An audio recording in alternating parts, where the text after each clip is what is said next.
자, 첫 번째로 오늘 우리가 다뤄볼 주제는 타입이에요. 타입은 형이잖아요. 타입은 여러 가지가 있지만 여기서 말하는 건 큰 타입을 얘기해요. 즉 여러분들이 많이 언어책에서 배우셨던 타입은 여지껏 뭐냐면 데이터 타입이라는 거예요. 데이터 타입에는 메모리상에서 어디에 위치하는지에 대한 여러분들 변수가 뭔지 생각해 본 적 있어요? 변수가 뭘까요? 프로그래밍 세계에서 대부분의 변수의 의미는 메모리 주소의 별명이에요. 그쵸? 우리가 A에다 3을 할당했다는 뜻은 뭐냐면 A라는 메모리 주소에다 3을 할당했다는 뜻이잖아요. 그런 의미에서 확장해보면 변수라는 건 메모리 주소의 별명이다. 그럼 데이터 타입이라는 건 뭘까요? 데이터 타입은 해당 메모리 주소로부터 얼만큼의 길이의 공간을 이 변수가 차지하나, 즉 데이터의 길이를 의미하는 거였단 말이에요. 그래서 원시 C형이나 그쵸? 자바의 프리미티브 타입들을 보면 다 길이를 의미하게 돼 있는 거죠. 데이터 타입은 대부분 길이에 집중하고 있습니다. 그 외에는 포인터냐 아니나 뭐 이런 것들 정도만 구분하는 거지, 기본적으로는 변수의 이름이 메모리의 주소의 별명이 되고 데이터 타입이 메모리로부터 얼만큼 차지한다는 길이가 된단 말이에요. 데이터 타입에 대한 개념이지만 객체지향 언어에서 이 타입은 굉장히 중요한 의미를 가져요. 이건 데이터 타입에 대한 얘기가 아니에요. 우리는 모든 걸 다 형으로 바꿔서 생각해 볼 필요가 있어요. 그래서 이 형이라는 거에 대해서 기본적으로 짚고 넘어갈 거예요. 자, 일단 어떤 형은 뭐냐? 객체지향에서 유일하게 우리가 사용할 수 있는 무언가가 형밖에 없어요. 따라서 형 외에는 여러분들이 객체지향의 모든 개념을 구현하실 수 없다고 생각하시면 되고, 객체지향의 어떤 개념을 구현해도 무조건 형으로밖에 구현이 안 된다고 생각하시면 돼요. 이게 바로 강타입 언어의 장점이자 여러분들이 타입을 진짜로 쓸 수 있냐 없냐의 문제이기도 해요. 따라서 여지껏 배우게 되는 모든 객체지향의 개념은 타입으로 나타낼 수 없으면 사용할 수 없다고 생각하시면 돼요. 그래서 우리가 생각으로 전환해야 될 건 뭐냐면 객체지향 언어에서 우리의 사고를 타입으로 전환할 수 있는가 없는가에 달려있다. 우리가 그걸 형으로 만들 수 있으면 그 개념이 구현된 거고, 형으로 만들 수 없으면 개념이 구현되지 않은 거예요. 이 형을 어디다 쓰는지 첫 번째 거 볼까요? 롤. 이 책에서 많이 나오는 역할인데, 역할은 반드시 타입으로 구현돼야 돼요. 그게 인터페이스가 됐든 클래스가 됐든 애니메이션이 됐든 뭐가 됐든 간에 이놈이 됐든 여러분들은 반드시 타입으로 걔를 구현하지 않으면 그 개념을 역할로서 형상화할 수 없다. 여러분들이 어떤 역할을 정했다면 반드시 그 역할은 타입으로 드러나게 된다. 당연히 책임도 형으로 드러납니다. 예를 들면 어떤 애가 리저베이션을 받아줄 수가 있어. 그러면 리저베이셔너블 이라는 형이 있단 말이에요. 그 형이 무엇을 증명하냐면 나는 리저베이션을 받을 수 있어를 증명하겠죠.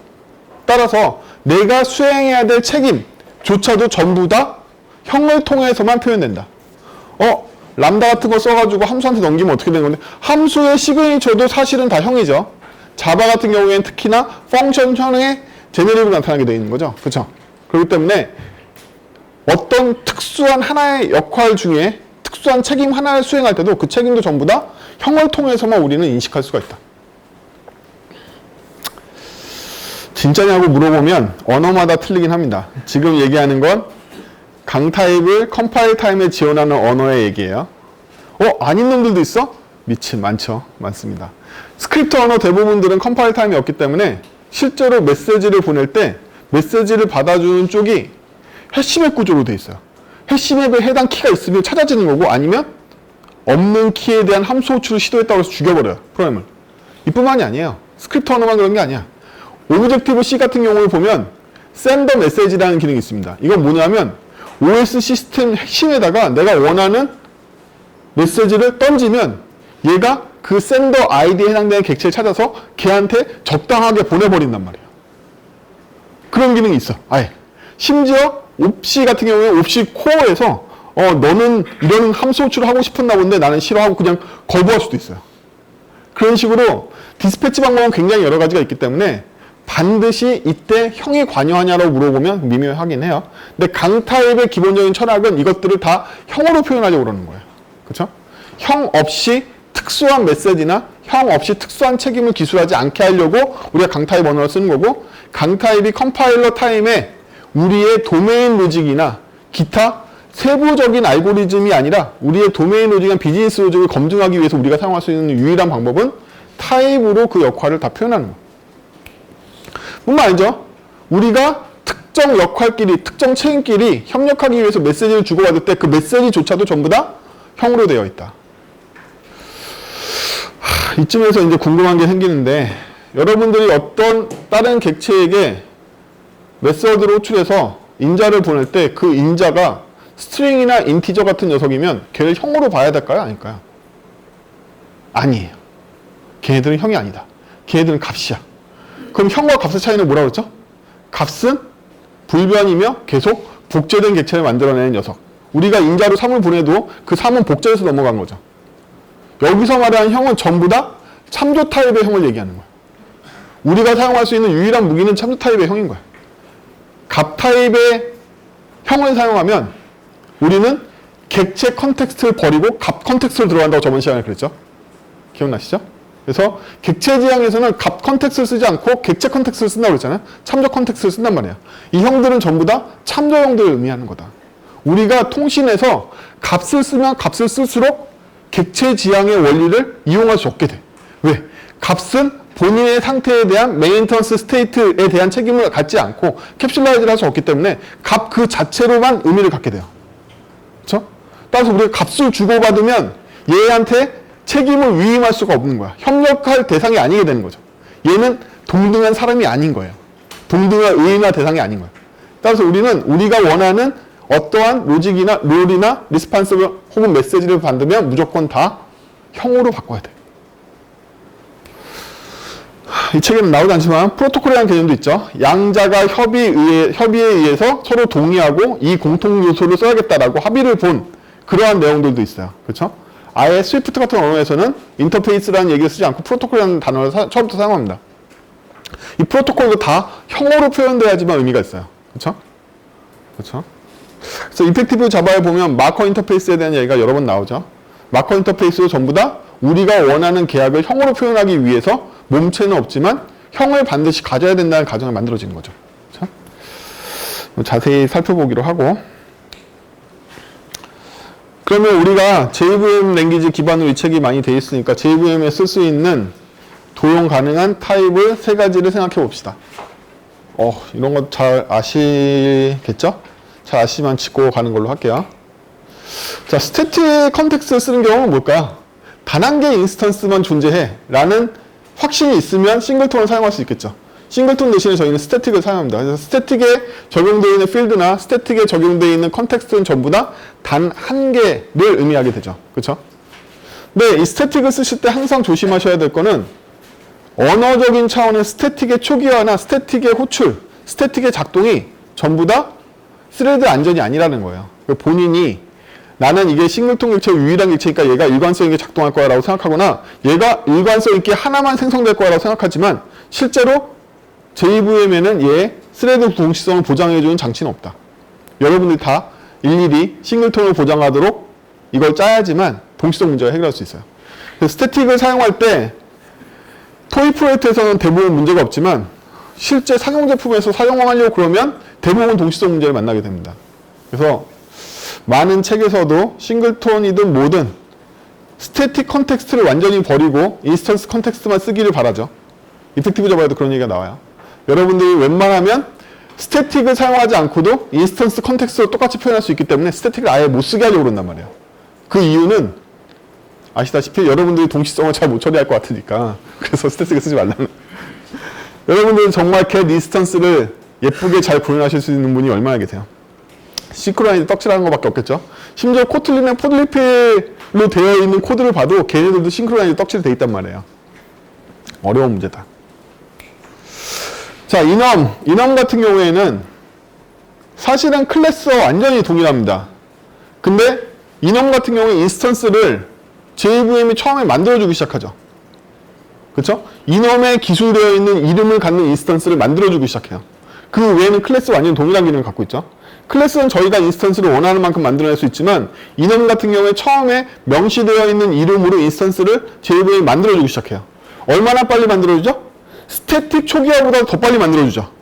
얘는 언어 차원에서 여러분들이 동시성 문제를 일으키거나 다른 실행을 하기 이전에 제일 먼저 인스턴스화를 하고 진행한단 말이에요. 그래서 이너모를 만드는 인스턴스들은 일반적으로 생성 시점에 대한 동시성에 대한 안전성이 확보되어 있어요. 그렇죠? 그래서 하나의 인스턴스를 만드는 경우도 사실은 이너모를 만드는 게 더 유리하다. 생성에 대한 동시성 문제를 우리가 해결하지 않아도 되니까. 그래서 일반적으로는 하나의 인스턴스를 만들 때는 스태틱 컨텍스트를 잘 사용하고 여러 개의 인스턴스가 확정적으로 만들, 난 4개 만들 거야, 난 5개 만들 거야. 이걸 알고 있다면 이놈을 선택하게 되는 거죠. 그렇죠? 그게 아니라 마지막으로 몇 개 만들지 모르겠다. 이러면 클래스를 만드는 거죠. 근데 많은 경우에는 사실은 우리는 인스턴스의 개수를 알고 있어요. 그렇죠? 무한 인스턴스가 아니라는 사실을 원래는 알고 있습니다. 그래서 이놈으로 대체되는 경우가 굉장히 많은데 이놈의 장점은 값이 아니라 참조다라는 점이 좋은 점이죠. 그렇죠? 하지만 얘의 나쁜 점은 바로 저거예요. 제네릭에 사용할 수가 없어요. JVM은 이놈을 제네릭 타입에 사용하는 걸 원치 않기 때문에 이놈으로 제네릭 타입을 사용할 수 없다는 게 단점입니다. 그래서 어쩔 수 없이 마커 인터페이스를 비롯한 다양한 클래스 또는 인터페이스 형을 지정할 수밖에 없는 상황들이 많이 옵니다. 그래서 이놈은 의외로 용도가 그렇게 형을 대체하거나 유연한 형을 쓰기에는 안 좋은 편이에요. 제네릭에 쓸 수가 없기 때문에. 우리가 동원할 수 있는 3개의 컨텍스트 중에 우리는 주력으로 클래스와 인터페이스를 쓰게 된다. 하지만 확정적인 경우나 확장이 없는 제한된 인스턴스를 만들 때는 이놈을 쓰는 경우도 있을 것이고 단지 이 책에 나오는 예제처럼 값이나 타입을 확정짓기 위해 쓰는 게 아니라 일반적인 인스턴스가 확정될 수 있는 경우에도 대부분 사용한다. 스태틱은 우리의 적이다. 웬만하면 쓰지 않는다. 스태틱을 써도 되는 경우에는 스태틱이 대부분 어떤 경우? 팩토리인 경우나 유틸리티인 경우에만 사용하자.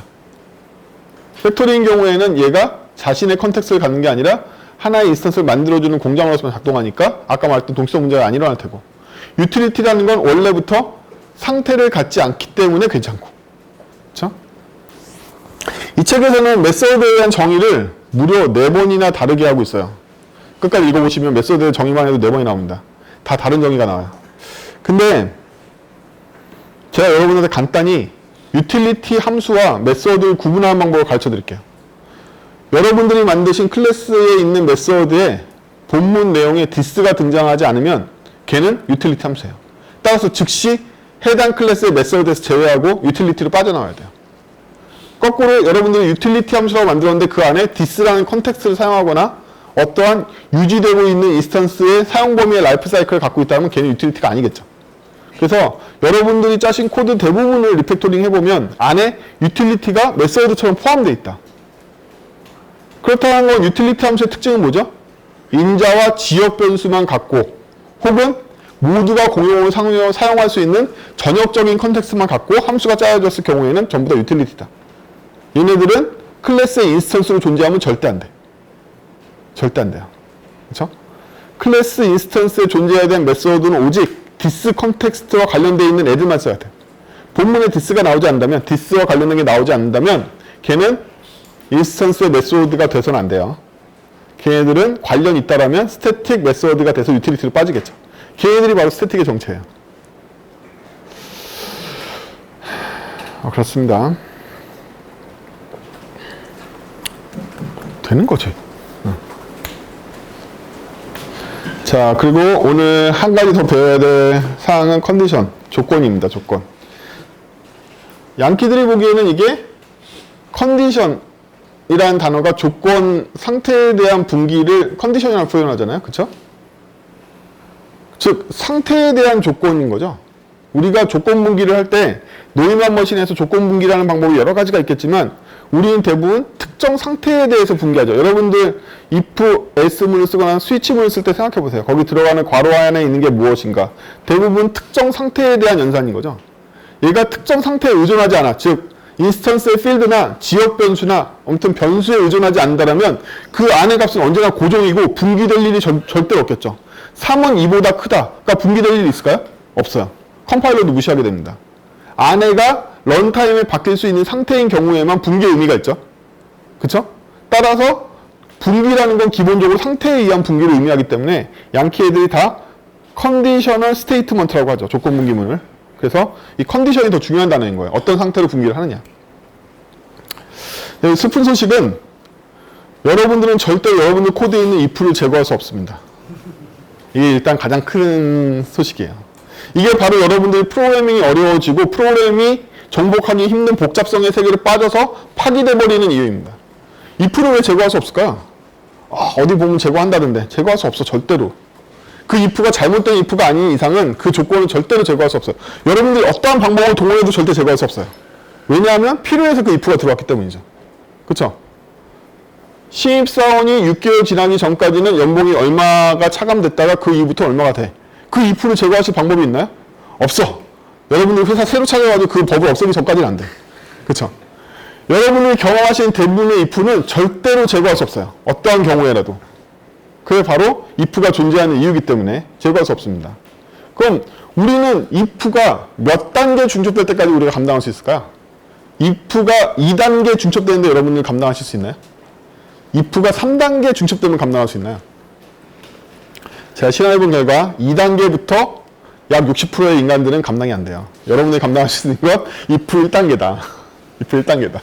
왜? 사람의 머리로는 분기에 약하기 때문이다. 사람은 뭐에 강하다? 이지선다에 강하다고 그랬죠. 이지선다에만 강하지 분기가 늘어나면 뭐 어떻게 하게 된다? 경우의 수를 빼먹게 된다. 따라서 여러분들이 나중에 검색해서 진리표라고 찾아보시면 다양한 조건에 맞는 모든 경우의 수를 빠짐없이 기술하는 표를 작성하는 방법에 대해서 나옵니다. 그거를 작성하셔서 거기에 맞는 모든 조건 분기를 다 기술하시면 if가 3단이든 4단이든 빠짐없이 다 기술하실 수 있긴 해요. 여러분들 개발하실 때 모든 조건을 검토한 진리표 작성해 보신 분은 얼마나 계세요?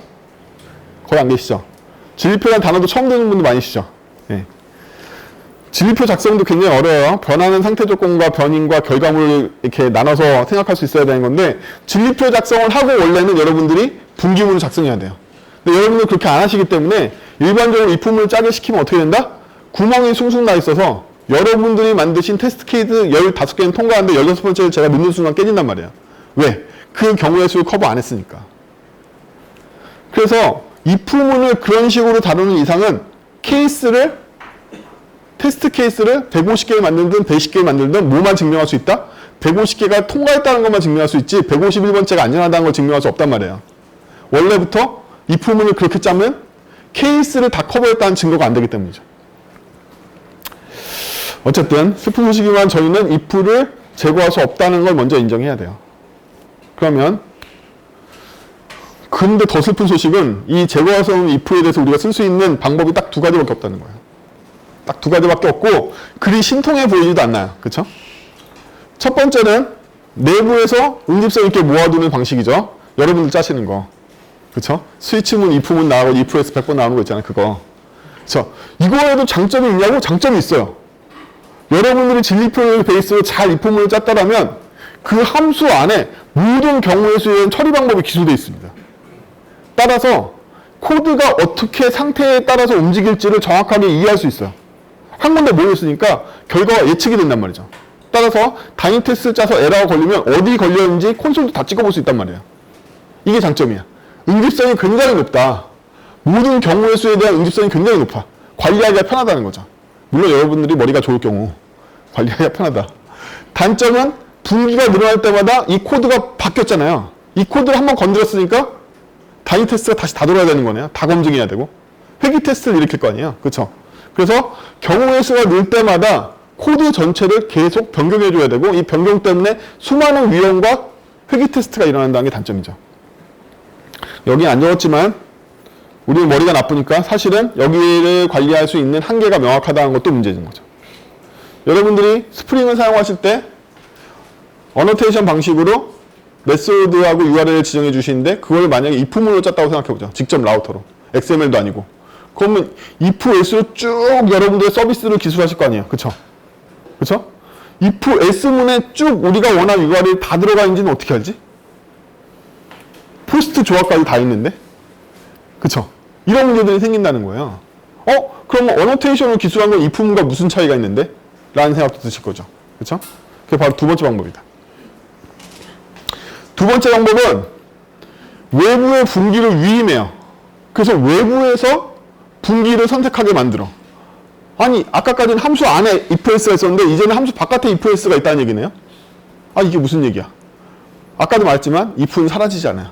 우리가 할 수 있는 건 고작 해야 if의 위치를 바꾸는 것밖에 못해요. 함수 안에서 if를 할 거냐, 바깥쪽에서 if한 결과를 받아올 거냐, 이거밖에 안 된다는 거야. 근데 이것만으로 굉장히 큰 변화가 생깁니다. 바깥쪽에서 if 분기를 해서 if 분기가 끝난 객체를 저희한테 주면 그 끝난 객체를 받는 입장에서는 걔 실행하는 코드밖에 없어지겠죠. 분기는 바깥으로 날아가 버렸으니까. 사실은 이 책에 나오는 모든 내용과 디자인 패턴에 나오는 모든 내용이 바로 이걸 구현하는 거예요. 이걸 구현하는 거예요. 그래서 이걸 구현해보면 단점이 뭐냐면, 단점이 모든 경우의 수를 파악할 수가 없겠죠. 외부에서 공급되는 공급자밖에 모르니까 전체가 몇 개의 케이스가 있는지 파악이 안 된다. 여러분은 스프링에서 애노테이션 방식으로 URL을 지정하시면 총 몇 개의 URL인지 아세요? 모르시죠. 모르고 짜시잖아요. 파악이 안 돼. 물론 다 컨트롤 F 찾아가지고 URL 지정한 것들 다 모아서 엑셀에 정리하면 나오겠죠. 그렇게 하지 않는 이상은 파악이 안 되겠죠. 그렇죠? 여러분들 실제로 여러분들이 만든 사이트에 aa.뭐뭐뭐라는 URL이 있는지 없는지 아세요? 모르세요? 모르시잖아요. 그렇죠? 팀원이 만들었는지 딴 알바가 와서 만들었는지 모르잖아요. 그렇죠? 그래서 파악이 안 돼. 장점은 함수 내부의 코드는 처리기를 가지고 처리해서 호출하는 것밖에 없어요. 그렇죠? 여기 숨겨진 단점이 또 하나 있는 거죠. 바깥쪽에서 경우의 수를 분기해서 적절한 처리기를 골라서 저한테 줘야 되는 거죠. 그렇죠? 그 일이 너무 어렵잖아. 내부에서 어려워서 지금 힘든데 외부에다가 이 부문을 네가 대신 조건 분기를 나한테 줘 라고 하면 그게 쉬워지냐 이거야. 쉬워지지 않으니까 조건 분기를 일반화하고 객체랑 매칭시켜주는 일반적인 애가 등장하게 되는 거란 말이에요. 그래서 외부에서 일반적인 조건 분기를 처리한 처리기를 다시 도입해서 걔가 조건 분기를 해준 결과의 객체를 받아서 처리하는 식으로 바꾼단 말이에요. 방금 말했던 이 외부에서 if 조건 처리해준 애가 누구죠? 그게 라우터인 거예요. 스프링 라우터가 여러분들이 애노테이션을 선언한 URL과 어떻게 매칭을 하느냐, 리퀘스트로 날라온 URL을 스프링 라우터가 보고서 이거에 적절한 메소드를 골라서 그 객체를 우리한테 던져주는 거죠. 그렇게 매칭해 준단 말이에요. 외부에서 벌크로 셀렉팅할 수 있는, 벌크로 초이스할 수 있는 선택기가 외부에 존재하고 걔가 선택해준 객체를 받아들이게끔 돼 있단 말이에요. 그렇죠? 이 방식이 뭐죠? 대표적으로 디자인 패턴에서는 전략 패턴, 상태 패턴을 비롯한 대부분의 패턴이 다 이걸 따르고 있죠. 전략 패턴이 뭔가요? 전략 객체를 봐서 처리를 해. 아니, 그 얘기는 전략 객체가 5개면 5개만큼 if문을 함수 안에 넣어도 되는 거잖아. 하지만 바깥쪽에서 5개 경우의 수만큼의 전략 객체를 만들고 그 전략 객체를 받아서 실행만 하겠다는 거잖아. 그럼 전략 객체는 누가 선택해서 줬는데? 밖에서 선택해서 줬겠지. 밖은 별 수 있나? 밖도 if문으로 선택해서 전략 객체를 선택하는 수밖에 없다. 그쵸? 그 방법밖에 없어요. 자, 처음에 보였던 컨디션, 응집성이 있는 코드가 여러분들이 잘 알고 있는 코드죠. 프로세스 컨디션을 하려면 상태인 컨디션을 받아들여서 해당 컨디션을 조사해서 거기에 맞는 처리기들을 호출해주고 있죠. 그렇죠? 이게 우리가 알고 있는 if 분기란 말이에요. 이걸 방금 말한 방법으로 외부화하면 이렇게 되겠죠. 바깥쪽에 있는 변수를 가지고 파악해서 run이 지금 아무것도 없는데 바깥쪽에서 if 분기를 다 해서 필요한 처리기를 만들어서 실제로 컨디션 처리기한테는 그 객체만 넘겨주는 거죠. 그러면 이쪽에서는 if가 없어지고 run만 시키면 되네. 그쵸? 정확하게 전략 패턴 아니에요? 전략 패턴 쓴다고 이 if가 어디 가지 않는다는 거야. 이쪽으로 옮겨갔을 뿐이지 얘가 깨끗해졌다고 해서 얘가 어디 가질 않아. 그쵸? 하지만 이 작은 변화로 굉장히 다른 부분이 생깁니다. 뭘까요? 첫 번째는 이 코드는 다시는 건들지 않아도 된다는 점이 생겨요. 그럼 이 코드와 이 코드의 차이는 뭘까요? 이 코드는 클라이언트 측 코드고 이 코드는 유틸리티 측 코드죠. 이거는 앞으로 우리가 계속 사용해야 될 모듈이나 자 파일이 되는 거고 이쪽은 클라이언트마다 새로 작성해야 되는 코드란 말이죠. 원래 새로 작성해야 돼. 따라서 if의 변화를 클라이언트 코드가 가져가게 하는 게 우리의 목적인 거예요. 그 전에 if의 코드가 라이브러리 레이어에 있었던 걸 라이브러리 레이어로부터 클라이언트 레이어로 if를 이전시켜주는 게 우리의 목적이에요. 두 번째로는 라이브러리 코드 안에 if가 있을 때는 라이브러리 코드를 변경하기 전까지는 확장할 수가 없어. 따라서 우리는 굉장히 신중한 설계를 통해서 미리 경우의 수를 산정해서 이 라이브러리를 짤 수밖에 없어요. 왜? 이 라이브러리 여러분들 마음대로 고칠 수 있다고 생각하세요? 한번 배포하고 나면? 안 되죠. 못 건든단 말이에요. 근데 여러분들이 게임회사 사람들이야. 이번에 출시 새로 게임을 해. 현재 기획자가 기획한 무기가 100종밖에 없어. 근데 여러분들이 만들어야 될 메소드는 어택이야. 그럼 여기다 if문 100개 분기할 거 아니에요. 그쵸? 무기 타입으로. 101번째 무기를 크리스마스에 업데이트하려고 그러면 어떻게 하시려고요? 게임 본체 다 갈아치우나? 여기 업데이트 안 하면 어떡해? 하지만 이쪽에 있으면 새로운 웨폰을 만들어서 얘한테 전해주기만 하면 되는 거죠. 그쵸? 클라이언트 쪽 코드만 고치고 배포가 가능하다. 어디를 안 건들고도 라이브러리 자를 건들지 않고도. 그렇죠? 그래서 변화율에 따른 분기를 해서 격리를 시킬 수 있다. 이게 첫 시간에 배운 거죠? 이쪽은 변화율이 굉장히 낮은 코드를 만들어서 배포를 하고 이쪽은 변화율이 높은 코드를 만들어서 배포할 수 있게 되는 거죠. 그렇죠? 그래서 이쪽에는 무기가 자주 추가될 것 같으니까 무기를 사용하는 쪽은 이쪽에 몰아버리고 무기를 사용한 각각의 코드는 각각이 책임지게 만들어서 이 객체를 얘한테 공급하는 것으로써 일반적인 어택 명령은 더 이상 변화율이 일어나지 않게끔 변화를 낮추고 변화가 많이 일어난 쪽, 무기의 변화라든지 이런 쪽은 외부에서 if문을 분기해서 객체를 만들어서 공급하는 식으로 바꾼단 말이에요. 그렇죠? 그래서 두 가지 방식이 있는데 객체 지향에서는 무조건 후자를 달성하고 싶어요. 사실 이 책에 있는 모든 내용을 한마디로 요약하자면 이걸 달성하는 방법인 거예요. 왜? if가 여러분들의 프로그램을 복잡하게 만들고 종국에는 사람의 두뇌 처리의 용량을 넘어가서 복잡성 한계라는 걸 부닥치게 만들어요. 그럼 여러분들은 프로그램을 수정할 수도 없고 프로그램을 어디에 추가할 수도 없고 아무것도 못하게 된단 말이에요. 그럼 파괴하는 수밖에 없게 돼요. 버거가 일어나도 대처할 수 없으니까. 기능을 추가하고 싶어도 추가할 수가 없으니까. 그러면 우리가 복잡성 폭발이라는 거에 당하지 않으려면 격리를 시켜서 일정한 수준의 if문만 바라봐야 돼. 그렇게 됐나요? 이제 우리는 여기서 우리의 나쁜 머리로도 한 번 더 if를 만들 수 있는 여력이 생겼어요. 이쪽에서 1단계 if를 쓰고 여기서 2단계 if를 쓰면 되니까. 그쵸? 만약에 이게 이 안에 이 상태에서는 여기서 분기를 하면 2단계 if가 드러날 거 아니에요. 그쵸? 이 A의 결과 가지고 다시 분기한다고 생각해 보세요. 그럼 2단계 if가 될 거 아니야. 여러분들이 감당 못한다고 그랬잖아요. 우리 머리는 감당이 안 돼. 하지만 이 코드에서는 1단계 if를 얘가 먹었기 때문에 이거의 결과를 가지고 여기서 if를 해도 또 다시 1단계 if밖에 안 될 거 아니에요. 그렇죠? 우리는 되도록이면 if의 뎁스를 줄여서 우리 머리가 감당할 수 있게 만들고 싶어. 이게 바로 복잡성의 정복인 거예요. 복잡한 코드는 어떻게 할 수밖에 없다? 외부로 if의 조건을 빼주고 경우의 수만큼의 객체를 만들어서 공급해주는 수밖에 없다. 이거밖에 없어요, 진짜로. 여러분들 이거 말고 다른 방법으로 if를 해치할 수 있는 방법을 찾아내면 이것 또한 여러분들은 굉장한 업적인 거예요. 이 업계에서 처음으로 발견한 거나 마찬가지란 말이에요. 이거밖에 없어요. 무슨 수를 써도 이거밖에 없다. 아직까지는. 자, 그리고 책임 기반의 개발이라는 단어가 책에서 3장, 4장에 걸쳐 나옵니다. 이거를 단계별로 잘 설명하기 전에 이 책 전반에서 브룩이라는 사람의 참조가 되게 많이 나올 거예요. 그 사람의 책이 바로 이 책이에요. 이 책 갖고 계신 분 계세요, 혹시? 너 왜 갖고 있지? 내가 스텔라한테 갖고 있었나? 뭐지? 이 책은 2003년도에 웨슬리에서 나온 책이 2004년도에 번역돼서 나온 책이에요. 갖고 있는 사람 되게 희귀하겠죠? 절판이 당연히 살려고도 없을 테고 중고 책도 거의 없어요. 근데 우리가 배우고 있는 이 오브젝트라는 책은요, 이 책을 쉽게 해설한 책이에요. 그래서 이 책 안에 이 책의 내용이, 오브젝트의 내용이 거의 다 들어있어요. 얘는 근데 훨씬 더 불친절하고 추상적으로 설명하고 구체적인 사례가 좀 적은 편이긴 한데 이 책보다 일정 부분에 대해서는 훨씬 더 자세하게 많이 설명을 해줍니다. 그래서 모르겠네. 이 책 어떻게든 구해보세요. 몰라. 굉장히 좋은 책이에요.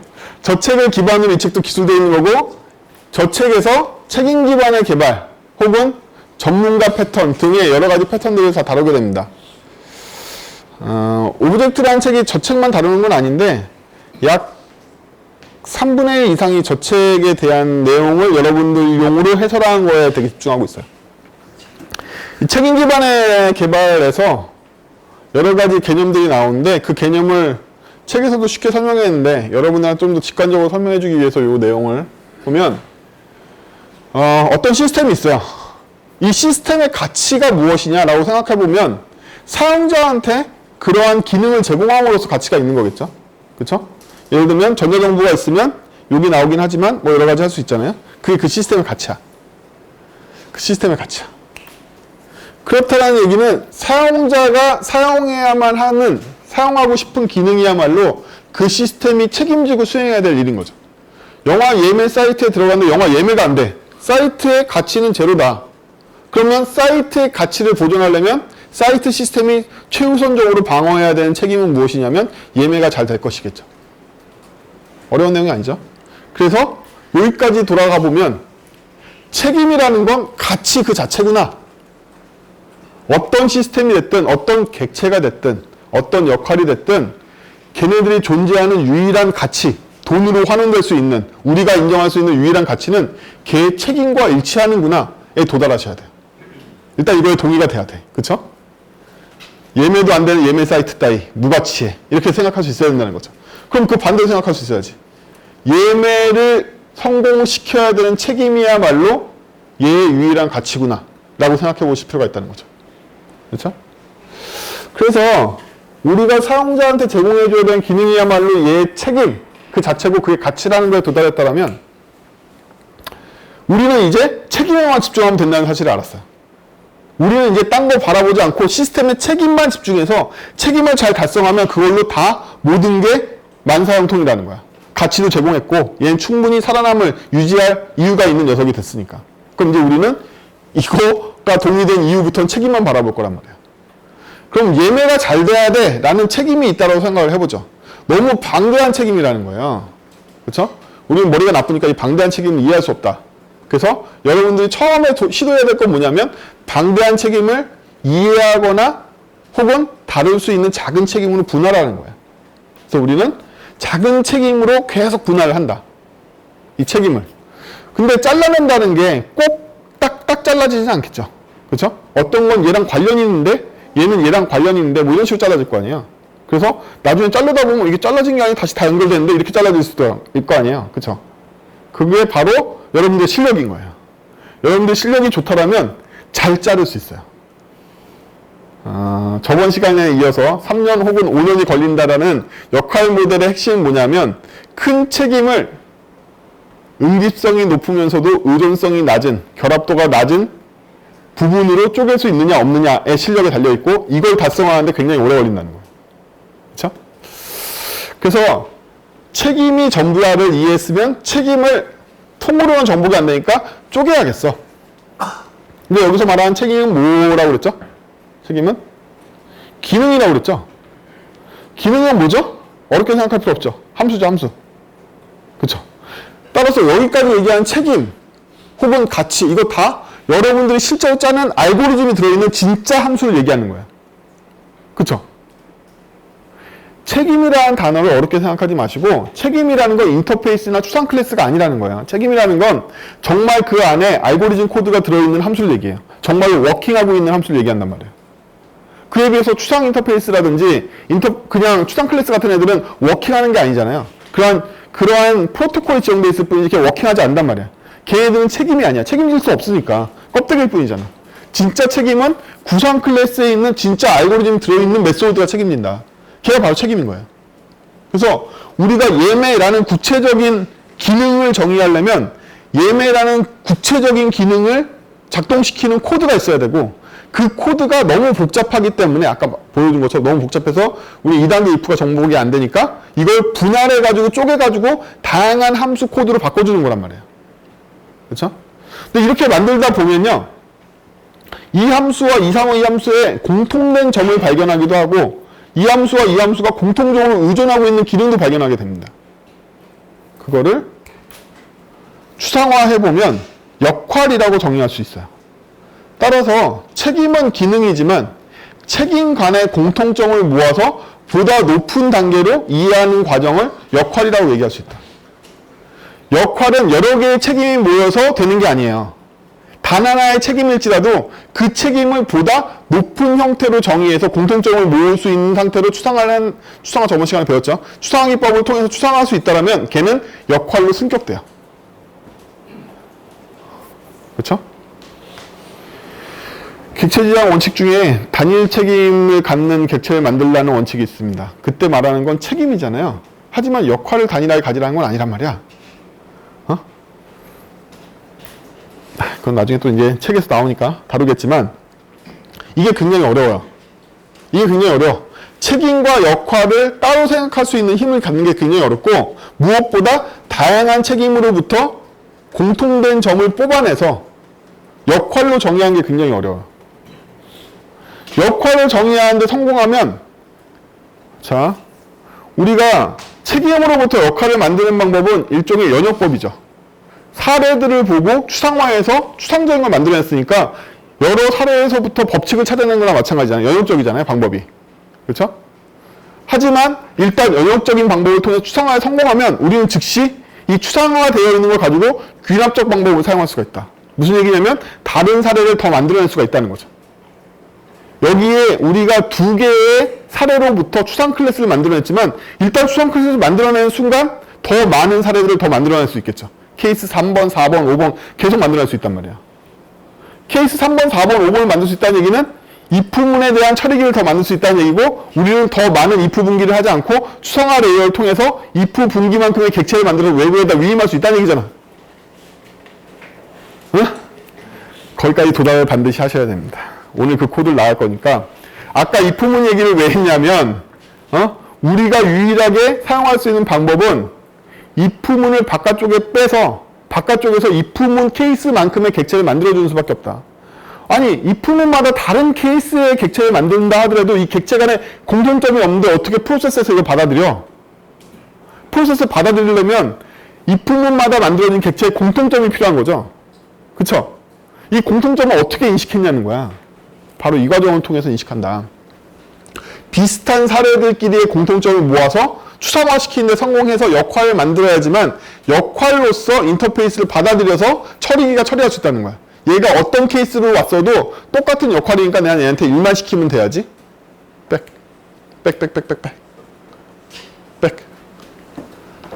얘가 어떠한 사례로부터 왔어도 런어블이라는 녀석이니까 런만 시켜야지라고 인식했잖아요. 그쵸? 이때 런어블이 뭐냐면 바로 역할인 거야. 실행자라는 역할이겠죠. 여기서는. 그쵸? 어떤 케이스로 만들어졌어도 얘네들은 다 런어블이야 라고 제가 추상화하는데 성공한 거죠. 응? 어떤 케이스로 만들어졌어도 얘네들의 공통점을 런어블이야 라고 제가 추상화하는데 성공했으니까 런어블을 보냈을 거 아니야. 런어블을 받지 않고 얘가 어떻게 런을 시켰냐고. 케이스마다 다 다른 게 날라오는데 어떻게 런을 시켜. 이걸 반대로 얘기하면 우리는 다양한 케이스의 함수의 로직으로부터 뭘 찾아낼 수 있다? 런어블이라는 공통점을 찾아낼 수 있어야지만 만들 수 있다는 거잖아요. 그렇죠? 따라서 얘가 바로 책임인 거고 각 구상 클래스에 있는 런 함수에 구상화되어 있는 이 코드의 집합들이 하나하나가 다 책임인 거야. 얘는 무슨 책임이죠? A 표시한 책임, 얘는 B 표시한 책임, 얘는 D 표시한 책임이란 말이에요. 하지만 이 책임이 아니라 책임을 보다 추상화해서 공통점을 찾아낸 추상화된 녀석 런어블이 바로 역할인 거야.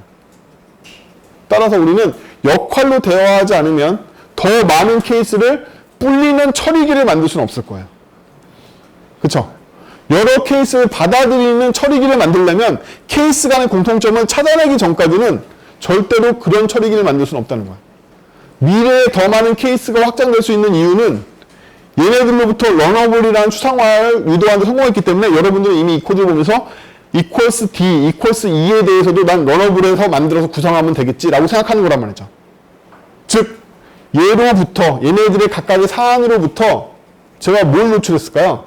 아, 각각의 처리기들은 인자를 받을 필요가 없고 리턴하지 않을 거야 라는 공통점을 제가 이해하고서 런어블을 만든 거겠죠. 그쵸? 그 런어블을 지키는 한은 여기에 케이스를 계속 늘려갈 수 있다. 그리고 그 런어블을 받아주는 처리기도 변화하지 않을 수 있다. 그 얘기는 반대로 연역적으로 3개의 케이스에 나오는 함수의 시그니처를 보고 런어블을 추상화해서 연역적으로 런어블을 도출했지만 그 이후에 귀납적으로 D와 E와 F를 만들어갈 수 있다는 거예요. 양쪽으로 작용한단 말이지. 추상화 과정은 위로 올라가지만 다시 내려오기도 해요. 이걸 반복하면서 더 이상 러너블로 안 돼. 왜? 인자 하나가 가는 경우가 있어. 케이스를 더 찾아보니까 인자를 받는 경우도 있단 말이에요. 그럼 어떻게 하죠? 콜러블로 업그레이드 하는 수밖에 없는 거죠. 어쩔 수 없어. 한 번 얘가 콜러블로 업그레이드 되면 이 동네까지 다 바뀌죠. 이 자료 파일까지 다시 다 배포해야 되는 거야. 그쵸? 그래서 여러분들이 추상화 능력이 떨어지면 수시로 라이브러리가 업데이트 될 테고 여러분들이 유연한 설계와 미래와 더 정확하게는 뭐죠? 여러분들이 개발하려는 도메인을 깊이 이해하고 있다면 이 시점에 러너블로 가야 될지 콜러블로 가야 될지 결정할 수 있겠죠. 아, 이 세 개 케이스가 특이한 거야. 나머지 케이스는 인자가 필요해. 라고 알 수 있겠죠. 뭐가 되면? 여러분들이 도메인 전문가가 되면. 반대로 얘기하면 여러분들이 회사를 좋아하면. 사랑할 필요는 없지만. 회사를 싫어하면 도메인을 잘 모르겠죠. 아니 출근하다가 퇴근할 수밖에 안 하잖아. 회사가 무슨 일을 하는지 모르고 관심도 없을 거 아니야. 맨날 욕할 거 아니야. MD 새끼들 왜 저럴까? 기획자 새끼들 왜 저럴까? 근데 회사에 무슨 관심 있어? 비즈니스 도메인에 아무것도 관심 없고 기획서에 있는 대본을 만들려고 그럴 거 아니에요. 니네가 말한 세 개 케이스에 따르면 인자 없는데? 하고 러너블 만들어 놓을 거 아니야. 다음날 콜러블이 필요한 걸 갖고 오면 이 새끼 저 새끼 하면 욕할 거 아니야. 그쵸? 좋은 개발자의 원천은 어디 있느냐? 회사에서 돌아가는 비즈니스 도메인을 좋아하느냐 안 좋아하느냐에 있다고 생각해도 과언이 아니에요. 그쵸? 그쵸? 이때 여러분들이 러너블 관련, 콜러블 관련에 달려있습니다. 거기까지. 자, 그래서 우리는 책임으로부터 역할을 인식하고 반대로 역할로부터 책임들을 더욱더 양산해낼 수 있어요. 하지만 이것들에 대한 처리기를 역할로 묶을 수 있기 때문에 훨씬 더 유리하게 됩니다. 각각의 책임별로 상대하지 않는 거죠. 역할로 상대하면 되기 때문에. 이게 추상화의 핵심이에요. 따라서 우리는 협력 단계를 섣불리 책임 단계에서 정의하고 싶지 않아요. 책임 단계에는 다양한 현실이 반영되어 있기 때문에 책임 단계에서 협력을 구성하면 책임이 추가할 때마다 협력 관계가 다 깨져버린단 말이에요. 우리는 보다 높은 단계인 역할 단계에서 협력을 구축하고 싶어. 우리는 하나하나 함수 람다로부터 프로세스를 만들고 싶지 않고 아까 말했던 러너블 수준에서부터 프로세스를 만들고 싶다는 거죠. 일단 니네들이 그 동네 역할로 정의한 다음에 나랑 얘기하자. 하나하나 책임이 있을 땐 내가 너무 피곤하다 이거죠. 그래서 이 순서를 어기시고 책임 단계까지 막 찾아냈어. 여러분들 프로그램 잘하시니까 찾아낼 거 아니에요? 일은 해야 되고 찐밥 먹으니까 이거 찾는단 말이에요. 근데 이 수준에서 어설프게 개체 지향을 배우고 협력을 정의하면 책임 간 협력이 정의되는 바람에 책임이 추가되거나 변경될 때마다 시스템 전체가 협력 시스템까지 위험해지는 거죠. 통신 프로세스가 위험해져, 캐시 레이어가 위험해져, 다 위험해진단 말이에요. 왜? 여기가 빠졌기 때문이다. 이게 바로 책임 기반의 설계의 요령인 거야. 요령은 이렇지. 잘하면 고생 안 하게. 요령은 이렇다. 요령은 이렇습니다. 라고 이 아저씨가 이 책에서 얘기를 하는 거죠. 여기까지가 이론인데, 이 이론에 아까 말했듯이 우리는 형을 사용해야 된다는 점과 우리는 조건 분기에 대해서 쓸 수 있는 방법이 두 가지밖에 없다는 거와 그걸 이용해서 어떻게 설계할지에 대한 지침을 배웠어요. 그래서 오늘은 책에 있는 예제는 계속 말씀드리지만 여러분들 교육용이기 때문에 엄청 쉬워요. 엄청 쉽고 사실은 말도 잘 안 되고 말이 잘 안 되니까 설계한 부분에 억지들이 생기거나 모순점이 생기는 거예요. 근데 우리는 실무자고 다들 개발 잘 하시니까 이 5만 가지 객체가 난무하는 세계로 가보도록 하죠. 자, 이게 저번 시간에 모델이 있죠. 저번 시간에 모델에 따르면 극장이 티켓을 발행하거나 인비테이션을 발행할 수 있고 이 티켓은 발급됐지만 얘가 직접 팔지 않을 거야. 파는 로직이 복잡하고 극장은 티켓을 만들거나 인비테이션을 만드는 거에는 관여할 수 있지만 파는 과정은 위탁하고 싶어.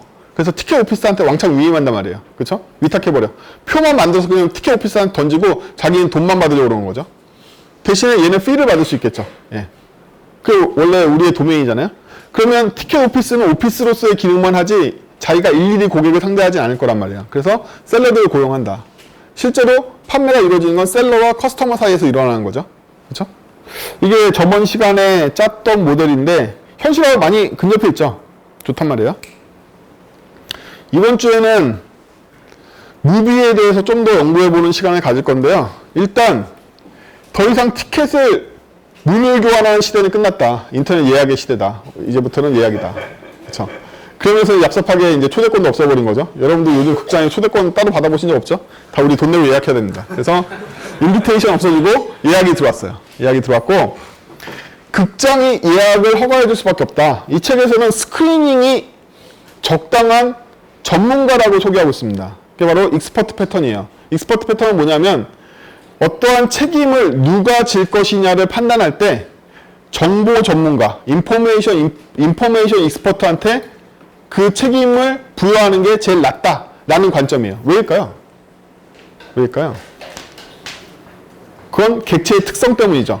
객체는 자기의 상태를 외부에 노출하지 않는 게 기본인데 최대한 자기의 상태를 외부에 노출하지 않으면서 그 일을 수행하려면 이 상태와 가장 관련 있는 업무를 받는 게 제일 좋겠죠. 그렇죠? 제일 좋단 말이에요. 그래서 내가 내 정보를 바깥에 보여주지 않고 내 정보만 가지고 처리할 수 있는 일을 받는 게 제일 좋은데 그게 바로 정보 전문가 패턴인 거야. 어떠한 책임을 수행할 때 이것과 관련된 정보를 가장 많이 갖고 있는 애가 누구야? 걔한테 시키면 최대한 캡슐화 되겠지. 필요한 정보가 외부 정보가 최소화되니까. 이게 정보 전문가 패턴의 핵심인 거예요. 캡슐화를 들깨기 위해서. 만약에 얘가 거의 모르는 정보야.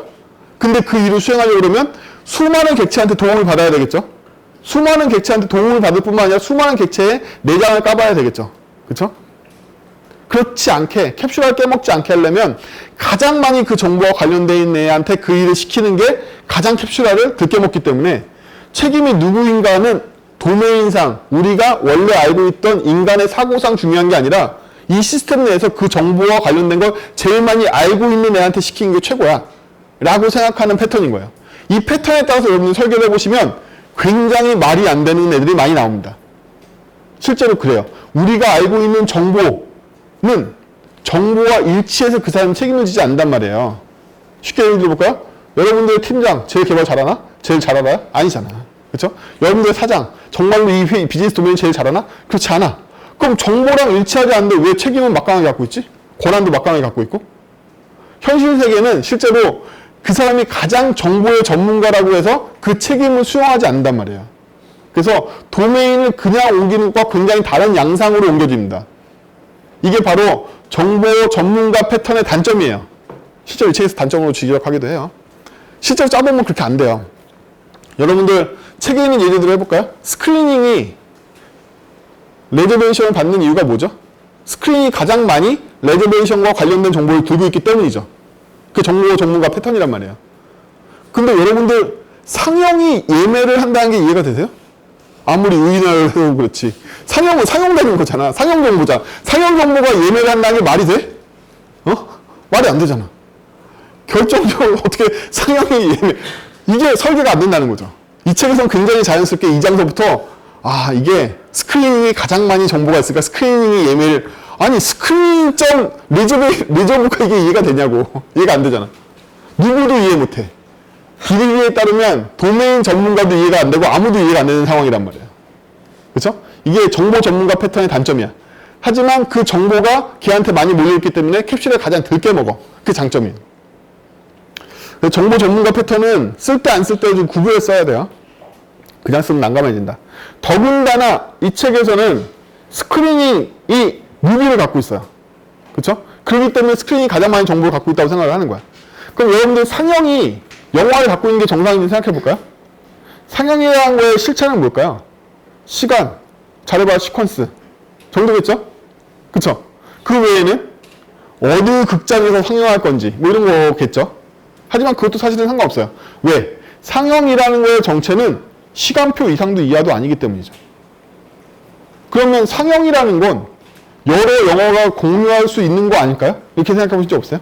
진짜 도메인에서 10시 상영이라는 객체가 있다면 10시 상영을 인디아나 존스도 가질 수 있고 스타워즈도 가질 수 있는 거 아니야?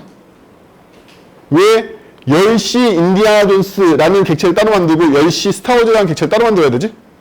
스타워즈가 인디아나 존스가 없는 것도 아닌데? 라고 생각해 보신 적 없나는 거예요. 이 개념은 데이터베이스의 정교화와 굉장히 비슷합니다. 어떤 객체가 정말로 2개 만들어줘야 되는지 고민해 볼 필요가 있다는 거예요. 여러분들이 함부로 객체를 남발한다는 건 뭐냐면 더 이상 객체 컨텍스트를 사용하지 않고 값 컨텍스트를 쓰겠다는 거와 마찬가지야. 얘와 얘는 만들어지자마자 원래 값으로 분리될 수 있기 때문에 나는 값을 더 넣어서 인스턴스를 양산해야지라고 생각하는 거와 마찬가지란 말이에요. 응? 객체는 객체 고유한 정보를 들고 있으면 얼마든지 관계형 DB처럼 참조 객체를 보내주면 되는 거죠. 참조 10별 되니까. 아니 10시 상영이 하나만 있으면 되지. 인디아나 존스하고 스타워즈가 둘 다 10시 상영하겠다는데 왜 2개가 필요해? 라고 생각 안 해보셨냐는 거예요. 그래서 객체 지향 설계에는 굉장히 도움이 되는 개념이 RDB의 정규화입니다. 여러분들이 제1정규화부터 제3정규화까지 굉장히 익숙하시다면 데이터베이스 정규화의 스킬을 이용해서 객체 지향에서 똑같이 객체의 역할과 책임을 분리할 때 어디까지를 얘의 정보로, 아는 정보로 다룰지를 결정할 수가 있어요. 인디아나 존스 있고 스타워즈 있으니까 상영은 가져야 될 게 영화가 아니라 당연히 시간만 있으면 되겠죠. 그렇죠? 시간만 있으면 되겠죠. 그렇게 생각하면 스크린이 별로 알고 있는 게 없죠. 지가 알고 있는 건 시간밖에 없으니까. 원래도 정보 전문가 패턴에서도 약간 말이 안 되는 부분들이 많았지만 지금은 제 모델에서는 스크린은 그저 상용 시간 정도니까 굉장히 알고 있는 게 적단 말이에요. 그래서 얘는 오히려 리저브를 받기에 적합하지 않다. 그렇죠? 현실 세계에서는 영화도 극장도 여러 개고 영화도 여러 개고 영화에 걸려있는 상영도 여러 개겠죠. 그렇죠? 그렇습니다. 그리고 이 책에서 할인 전략을 사용하고 있어요. 그래서 이 책에서 걸려있는 조건들도 여러 가지가 있는데 이 책에서 얘기하고 있는 타입이라는 게 있습니다. 타입에 2가지 있죠. 2가지. 어마운트, 퍼센트 2가지가 있어요. 근데 그거를 간단하게 디스카운트 팔러시라고 합시다. 디스카운트 정책이 2가지만 있는데 사실은 정책을 더 늘려가도 되는 거죠. 퍼센트하고 어마운트 말고도 또 뭐가 있을 수 있을까요? 뭐 여러 가지가 있겠지만 고정 금액으로 확정 짓는다든지 뭐 여러 가지 정책들이 있겠죠. 반드시 포인트 할인을 해준다든지 아니면 보너스 적립을 해준다든지 생각해보시면 비즈니스에는 굉장히 많은 정책들이 있습니다. 그래서 정책이라고 얘기를 하고 그 다음에 컨디션이라는 게 있죠. 컨디션에서 이 책에서 제시한 건 2가지가 있죠. 하나는 시퀀스 컨디션과 또 하나는 타임 컨디션이 있는 거죠. 그렇죠? 그래서 언제를 기준으로 할인을 해줄 거냐, 몇 번째인지를 기준으로 할인해 줄 거냐. 사실 이것도 디스카운트 컨디션도 생각해보면 굉장히 많은 거죠. 몇 명이 단체 구매하면 난 해줄래. 얘가 소하면 난 해줄래. 얘가 여성이면 난 해줄래. 뭐 이런 식으로 굉장히 많은 컨디션들을 정의할 수가 있어요. 그렇죠? 그래서 디스카운트 컨디션이 의미하는 건 언제 할인이 일어나는가에 대한 조건인 거고 디스카운트 팔러시는 어떻게 해줄까에 대한 정책이에요. 여러분들 이 2개가 지금 보는 것처럼 연관관계가 수직적으로 성립한다고 생각하세요? 성립 안 하죠. 얘네들 교차 조건이죠. 그렇기 때문에 얘네들은 서로 부모-자식 관계가 없는 거겠죠? 그러면 이 부모-자식 간의 관계가 없는 것들을 어떻게 해소하냐가 바로 이 타입 시스템에서의 문제예요. 이 책에서는 비겁하게 무비에다가 상수값으로 이 타입을 넣지 않나, 그 외에 객체 간에 분리시켜야 되는 것들을 대부분 무비의 속성으로 소화하고 있어요. 그럼 안 된다는 거죠. 무비의 속성을 소화하는 바람에 어떻게 됐죠? 무비에 쓸데없는 스로우를 리턴하는 캘큘레이터 메소드, 중간 메소드가 2개씩이나 생겨나죠. 자기 타입에 따라서 그 타입이 아닌데 부르면 죽어버리는 메소드를 2개나 갖고 있어요. 즉 조건 분기만큼을 하드 코딩으로 메소드를 갖게 된 거죠. 이 모든 것들이 다 쓸데없이 걔가 값을 갖고 있어서 그렇다. 우리는 일단 이 안에 가져오면 어떻게 된다? 안에서 조건 분기를 만들어야 돼. 즉 여러분들이 4장까지 보신 책에 있는 무비 클래스로서는 디스카운트 팔러시가 하나만 더 추가돼도 굉장히 많은 코드의 수정을 갖고 오게 된단 말이에요. 응? 나중에 책 코드 보시고서 무비 코드를 보시고서 무비에다가 내가 퍼센트하고 어마운트 외에 다른 타입을 하나 추가하면 어떻게 되지? 라고 해보시면 엉망진창이 된단 말이에요. 다 고쳐야 돼. 모든 코드를. 그렇죠? 왜냐하면 안에 if 분기가 있기 때문에 그래요. 타입에 의한 if 분기가 아예 명시되어 있죠. 그것 때문에 그래요. 그 부분도 같이 해결하면서 처리를 해볼 거예요. 근데 저번 시간에 저 말씀드리기를 뭐라고 그랬냐면 클라이언트 코드부터 짜보자고 그랬죠? 그쵸? 클라이언트 코드를 보고서 클래스를 짜는 게 더 쉽기 때문에 클라이언트 코드에서 우리는 충분한 도메인 검증을 할 수가 있다. 이게 제대로 작동하는지. 자, 그럼 첫 번째 보면은 제가 극장을 자본금 100원으로 만들어냈죠. 네, 극장이 처음에 받는 인자 저번 시간에 기억나시는지 모르는데 자본금이었단 말이에요. 근데 이 책에서 값객체를 쓰기를 원했기 때문에 money라는 값객체를 쓰고 있어요. 값객체는 말 그대로 값을 대신하는 객체라서 레퍼런스형 객체와는 굉장히 달라요. 그건 나중에 살펴보시면 되고, 값객체를 100원을 갖고 자본금 100원으로 이 극장을 제가 오픈했습니다. 다음, 극장의 상용화 영화를 만들어야 되겠죠. 영화를 보면요, 얘가 타입으로 뭘 받냐면 어마운트 디스카운트를 받아요. 왜일까요? 책에서 저한테 준 제약 조건이 하나의 영화는 팔러시를 딱 하나만 가질 수 있어라는 제약 조건을 저한테 줬단 말이에요. 그렇죠? 그러면 저는 어마운트 디스카운트 또는 퍼센트 디스카운트처럼 단 하나의 타입 조건을 갖게 되죠. 이거는 값으로 인식하면 안 되고 객체로 인식해도 안 되고 형으로 인식해야 되는 문제란 말이에요. 얘는 그냥 무비가 아니라 어카운트 디스카운트라는 타입을 갖는 무비라고 서브 타입으로 인식해야 되는 거죠. 이게 정확하게 책의 제약 조건을 표현하고 있는 거죠. 책에서 영화라는 존재는 뭐라고 정의했냐면 영화라는 건 단 한 개의 할인 정책을 갖는 할인 팔러시를 갖고 있는 존재야라고 얘기를 했단 말이에요. 그 말 그대로 표현한 거죠. 그래서 제네릭도 여러분 두려워하지 마시고 그냥 일단 여기서 질러요. 그러면 회사에서 잘하는 사람들 다 짜줘요. 그러니까 일단 질러. 이거 할 때 그냥 질르는 거야. 이 위에 것도 클래스 어떻게 짤지 생각하지 마시고 그냥 질러. 무조건. 질러. 제일 멋있는 형태로 질러. 자, 그러면 무비에서 어마운트 디스카운트라는 타입으로 이 무비를 만들었잖아요. 그 다음에 무비에다가 스파이더맨이라고 써놓고 그 다음에 듀레이션 120분짜리라고 해놓고 영화의 가격. 사실 이것도 저는 반대하는 편인데 여러분들 실제 세계에서는 영화의 가격이 매겨져 있지 않죠. 사실은 스크리닝의 가격이 매겨져 있어요. 그렇죠? 상영관과 상영 시간에 따라서 금액이 다 달라지는 정책을 갖고 있기 때문에 사실은 영화가 가격을 가지면 안 되지만 할인 정책 및 가격을 영화가 갖는 걸로 책에서 정의해서 그 제약 조건을 제가 따라주고 있는 거예요. 불만이면 제가 숙제로 자, 가격은 5,000원. 그 다음에 마지막으로 컨디션이 들어가야 되는 거죠. 컨디션을 보면요. 시퀀스 어마운트 디스카운트를 쓰고 있죠. 얘는 어마운트 디스카운트를 써야 되는데 그 중에 시퀀스를 쓰고 있는 거죠. 그쵸? 얘는 어마운트 디스카운트를 써야 돼. 위에서 강제로 형을 지정했기 때문에. 하지만 그 중에 시퀀스를 쓰고 있어. 그쵸? 타임을 쓰지 않고 시퀀스를 쓰고 있단 말이에요. 얘는 시퀀스 어마운트 디스카운트로 1,000원만큼을 어마운트를 할인해 줄 건데 시퀀스가 1일 때 할인해 줄 거야. 이렇게 하나 넣었죠. 딱 하나만 넣었어요. 귀찮아서. 그럼 여기에 뭐 시퀀스 말고 다른 거 넣을 수 있겠죠. 뭐 카운트를 해도 되고 뭐 여러 가지. 어쨌든 어마운트 디스카운트를 넣어야지만 돼요. 어마운트 디스카운트가 아니면 이 제휴명이 걸려가지고 얘가 죽을 거란 말이에요. 그렇죠? 이 클래스가 보장하고 있는 건 뭐냐면 이 클래스는 최소한 어마운트 디스카운트 타입은 보장할 거야 라고 보고 있는 거죠. 그렇죠? T형이 일치해야 되니까.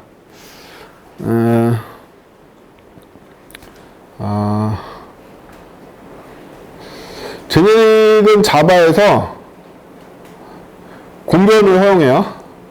뭐래. 어쨌든 그래서 하위형을 넣을 수 있어요. 어쨌든 그런 거고. 자, 이제 무비를 극장에 추가해줬습니다. 그쵸? 극장에 추가했어요. 그러면 무비는 상영을 갖고 있지 않기 때문에 상영과 무비를 매칭시킬 필요가 있죠. 그래서 7일부터 32일까지 10시부터 3시간 간격으로 24시까지 제가 스크리닝을 만들어가지고 집어넣을 거예요. 그러면 시퀀스는 1에서부터 계속 더해지고 있으니까 시퀀스 올라갈 테고 시퀀스 계속 올라가나? 아니죠. 하루 여기가 날짜가 올라가는 데고 여기는 날짜별로 다시 아워를 계산하기 때문에 날짜별로 1씩 다시 갱신되죠. 그래서 시퀀스를 보면 로컬 타임으로 2019년 7월 7일부터 31일까지 그쵸? 아워는 10시에서부터 3시간 간격으로 24시간까지 쭉 있게 되겠죠. 여기에 상영 시간을 넣어줬고 시퀀스 넣어줬고 그 다음에 이거는 상영관을 제가 안 만들었단 말이에요. 그쵸? 상영관을 안 만들었기 때문에 여러분들은 무한 예약이 될 거라고 생각하시잖아요. 그래서 제가 여러분들을 배신하고 스크리닝에다가 이때 가용한 좌석수를 지정하겠어요. 상영관까지는 아니지만 상영마다 포함할 수 있는 시트 수를 제가 넣어놨단 말이에요. 그래서 한 상형은 시트가 100개밖에 안 돼. 무한 예약이 될 수는 없잖아요. 그렇죠? 우리는 예제를 만들 때 토의로 만들지 않고 되도록이면 실무에 가깝게 만들 거예요. 그래서 원래는 제일 좋은 건 상형관이 있어서 상형관과 얘를 매칭시키는 게 제일 좋겠지만 상형관 클래스를 만들면 이 수업이 너무 늦어지기 때문에 상형관 대신에 스크리닝이 가용한 시트수, 맥스를 보유하게끔 다 100석으로 제가 만들어놨어요. 모든 상형은 다 100석을 갖고 있다. 리저베이션은 100석이 넘어가면 더 이상 안 되겠죠? 그렇죠? 그럼 그 다음번에 원래 하던 대로 티켓 오피스 자본금 바운을 만들고 이 티켓 오피스가 시어터와 컨트랙트를 하게 만들어야, 계약하게 만들어야 되죠. 그래서 시어터가 지금 티켓 오피스와 계약하고 있는 거죠. 그럼 저희 뒤에 있는 10은 뭐냐면 내가 너한테 피 10% 띄워줄게. 그렇죠? 계약해야 될 거 아니에요. 계약하는데 그냥 계약만 할 수 없지. 10% 띄워주는 거고. 다음 셀러 만들어서 셀러하고 티켓 오피스하고 계약시키는 거죠. 계약시키고. 마지막으로 우리는 우리가 예약할 때 어떻게 예약하죠? 극장으로부터 특정 무비의 특정 영화에 대한 상영 시간표를 받아와야 될 거 아니에요. 그렇죠? 여러분들이 이게 바로 CGV에서 하는 일이죠. CGV 여의도점을 고르면 해당 영화에 대한 시간표가 쭉 나오잖아요. 바로 이거다. 따라서 시어터는 공개적으로 스크리닝에 대한 인터페이스 웹을 제공한 책임이 있는 거죠. 그렇죠? 막무가내로 첫 번째 영화를 고르도록 하겠습니다. 첫 번째 영화를 골라서 리저브인데 리버스 알았어. 자, 고객이 드디어 예약을 합니다. 예약할 때 특정 셀러에게 난 이 영화관에서 이 영화를 이때 보고 싶어. 2명이 이렇게 예약하죠. 여러분들 예약하는 거와 똑같죠? 예약을 합니다. 여러분 제가 포문 돌면서 했지만 여러분들 이거 실제로 UI로 선택하실 거니까 특정 스크린을 선택할 수 있겠죠. 저는 첫 번째 고르고 있지만 그래서 입장을 합니다. 이 커스터머는 이때 예약을 했으니까 예약표를 갖고 있겠죠. 2명이랑 같이 이거 여러분들 영화 입장하실 때 똑같죠. 여러분들 표 보여주면서 같이 예매한 사람들 같이 들어가잖아요. 똑같은 인터페이스예요. 그래서 이게 오케이인지 아닌지를 보여주는 거죠. 여러 개 할 필요 없으니까 브레이크 빠져나오고 이걸 구현하고 싶은 거예요. 제가 간이로 구현했지만 굉장히 흡사하죠. 여러분들 극장에서 경험하시는 거랑. 그래서 핵심은 뭐냐면 클래스가 아니라 먼저 이걸 짜보는 거예요. 내 시나리오대로 잘 되는가. 다 짜고 나서 이거 가지고 회의하세요. 팀 전체에서 이것만 가지고 회의하셔도 돼요. 아, 이거면 내가 이거 UI에다 옮겨주면 되겠다. 그럼 거기서 고른 거 가지고 이걸 추려주면 되는 거잖아. 이렇게 얘기할 수 있잖아요. 그렇죠? 이런 것들도 다 내가 UI를 골라가지고 미리 있는 티켓 오피스 리스트 중에 골라가지고 하면 내가 컨트랙트 부르면 되겠네? API가 다 검증이 되잖아요. 그래서 이런 간단한 시스템들을 만들어서 충분히 회의를 검토합니다. 중요한 건 클래스가 아닌 거예요. 클래스가 사용되고 있는 도메인이란 말이죠. 그리고 클래스는 원래 실체가 아니에요. 실체는 인스턴스인 거죠. 진짜 이래야 될 건 얘네들인 거지 이 커스터머란 인스턴스와 셀러란 인스턴스인 거지 클래스가 아니란 말이죠. 따라서 클래스가 어떻게 구현되어 있는지는 그렇게 중요치 않아. 그럼 뭐만 중요하다? 진짜 만들어져 있는 인스턴스들이 어떤 활동을 할지가 되게 중요하단 말이에요. 그리고 그 활동의 결과는 리턴 값이 되기도 하고 인자로 넘어가기도 한단 말이죠. 자, 그러면 이것만 봐도 많은 걸 검토할 수가 있는데 티켓 오피스를 만들 때 보면 생성자에 넘긴 인자는 객체죠. 그럼 우리가 객체 지향에서 객체를 지향한 게 성립됐네요. 값을 보내지 않았으니까. 물론 머니를 만들 때는 값을 참조했지만 그렇죠? 티켓 오피스 입장에서는 객체를 받아들인 거죠. 또 컨트랙트 할 때도 객체를 받아들였죠. 레이트는 아쉽지만 제가 저 레이트를 위해서 또 객체를 만들기는 귀찮았기 때문에 레이트는 숫자를 보낸 거라서 저는 사실은 객체 지향을 위반하고 있죠. 제가 값이 들어가면 안 된다고 그랬잖아요. 값이 들어가면 안 되는 범위는 굉장히 다양해. 다 들어가면 안 돼, 사실은. 그렇기 때문에 이 책에서 머니를 쓰는 거야. 아무것도 들어가면 안 돼요, 원래는. 진짜 객체 지향이라면. 나머지는 다 레퍼런스. 카운트 2. 카운트 2는 지금 숫자로 들어왔죠. 이것도 원래 안 좋아. 이것도 원래 카운트라는 객체에 뭔가로 와야 돼. 실제로는. 그래서 객체 지향을 지금 위반하고 있는 게 이거고, 얘 위반하고 있는 거 보이세요? 리턴 값이 부울린이잖아. 값이잖아. 이것도 위반이야. 원래 객체에 리턴돼야 돼. 백. 여기도 보면 얘네들 값이죠. 얘는 객체잖아. 얘는 괜찮아. 얘 값이 들어왔잖아. 100석. 이것도 원래 시트 카운트라는 객체가 들어와야 돼. 여기 1 이거 숫자 들어오면 안 되죠. 이것도 객체 들어와야 돼. 그렇죠? 저건 뭘까요? 시퀀스 넘버라는 객체가 원래 들어와야 돼요. 저 안에. 얘네들은 다 객체화 됐고, 쟤도 객체화 됐고, 스파이더맨, 이거 타이틀, 문자열이네요? 이것도 안 돼. 타이틀이랑 객체가 들어와야 돼, 원래는. 그쵸? 제가 지금까지 농담한 것 같지만, 고도화되어 있는 객체 지향 시스템에 가보시면, 아예 값이 등장하지 않습니다. 아예 등장하지 않아요. 사실 여러분들도 최대한 다 값을 제거하시는데 경주하셔야 돼요. 객체만이 무엇을? 역할을 수행할 수 있고, 타인만이 책임을 수행할 수 있어요.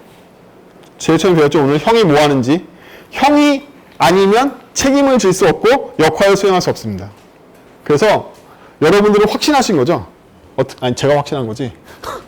이 1, 시트 1이라는 이 숫자는 절대로 책임이나 역할을 수행하지 않을 거라고 제가 확신한 거죠. 그쵸? 얘는 절대로 시트라는 객체가 관여할 리는 없을 거야. 이렇게. 제가 확신한 거잖아요. 대부분 여러분들 확신하시잖아요? 대부분 다 그게 원인이 돼서 시스템을 뜯어 고칩니다. 왜? 값은 더 이상 확장이 불가능하니까. 시트라는 객체였다면 나중에 시트에 쌩 지랄해도 어쨌든 반응할 수 있는 여력이 생겨. 왜? 포인터에 포인터니까. 어떻게든 반응할 수 있단 말이야. 하지만 숫자를 넘어오면 더 이상 확장이 불가능해요. 그쵸? 끝난단 말이야. 그러면 절대로 이 숫자는 100에서 변하지 않을 거야. 시트 100으로 할 필요가 없어. 라고 확신하시냐는 거야. 정말로. 그쵸? 여러분들은 자주 확신하시잖아요. 대부분 다 망가집니다. 다 객체를 만드세요. 아시죠? 그럼 이제 공포의 디스카운트 타입을 해볼까요? 자, 디스카운트에 저런 애들이 있는데 일단 저 구조도가 틀렸다고 했죠. 왜냐하면 짜보면 알아. 디스카운트 컨디션이 해야 될 건 두 가지죠. 이 책에서. 그쵸? 만족되는가? 이 조건으로. 두 번째는 계산해봐. 이거 두 가지잖아요. calculate fee를 계산해요. fee를 계산해보는 거랑 이 조건이면 너는 발동할 수 있어? 이거잖아요. 여러분들 이터레이터 패턴이라고 디자인 패턴 중에 알고 계시죠? has next하고 next 쓰는 거. 그쵸? 근데 has next와 next라는 메소드가 사실은 중요한 게 아니에요. 수학적으로 보면은 내가 바른 조건을 갖고 있는지랑 나의 액션이 무엇인지 라는 두 쌍의 페어가 더 중요한 거예요. 따라서 얘도 똑같이 볼 수 있겠죠? 얘가 has next에 해당되는 거고 얘가 next에 해당되는 거죠? 조건과 액션으로 나눠진단 말이에요. 대부분의 최소화되어 있는 인터페이스는 조건과 액션으로 나눠집니다. 그래서 이 디스카운트 컨디션은 실제로 액션을 하려고 하는 녀석인 거예요.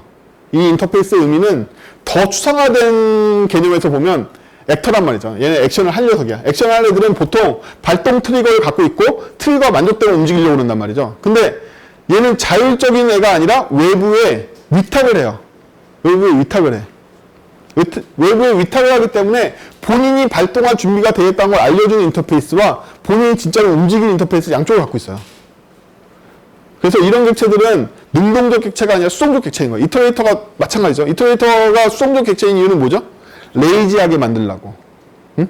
외부 사정에 맞춰서 나를 진행시키려고.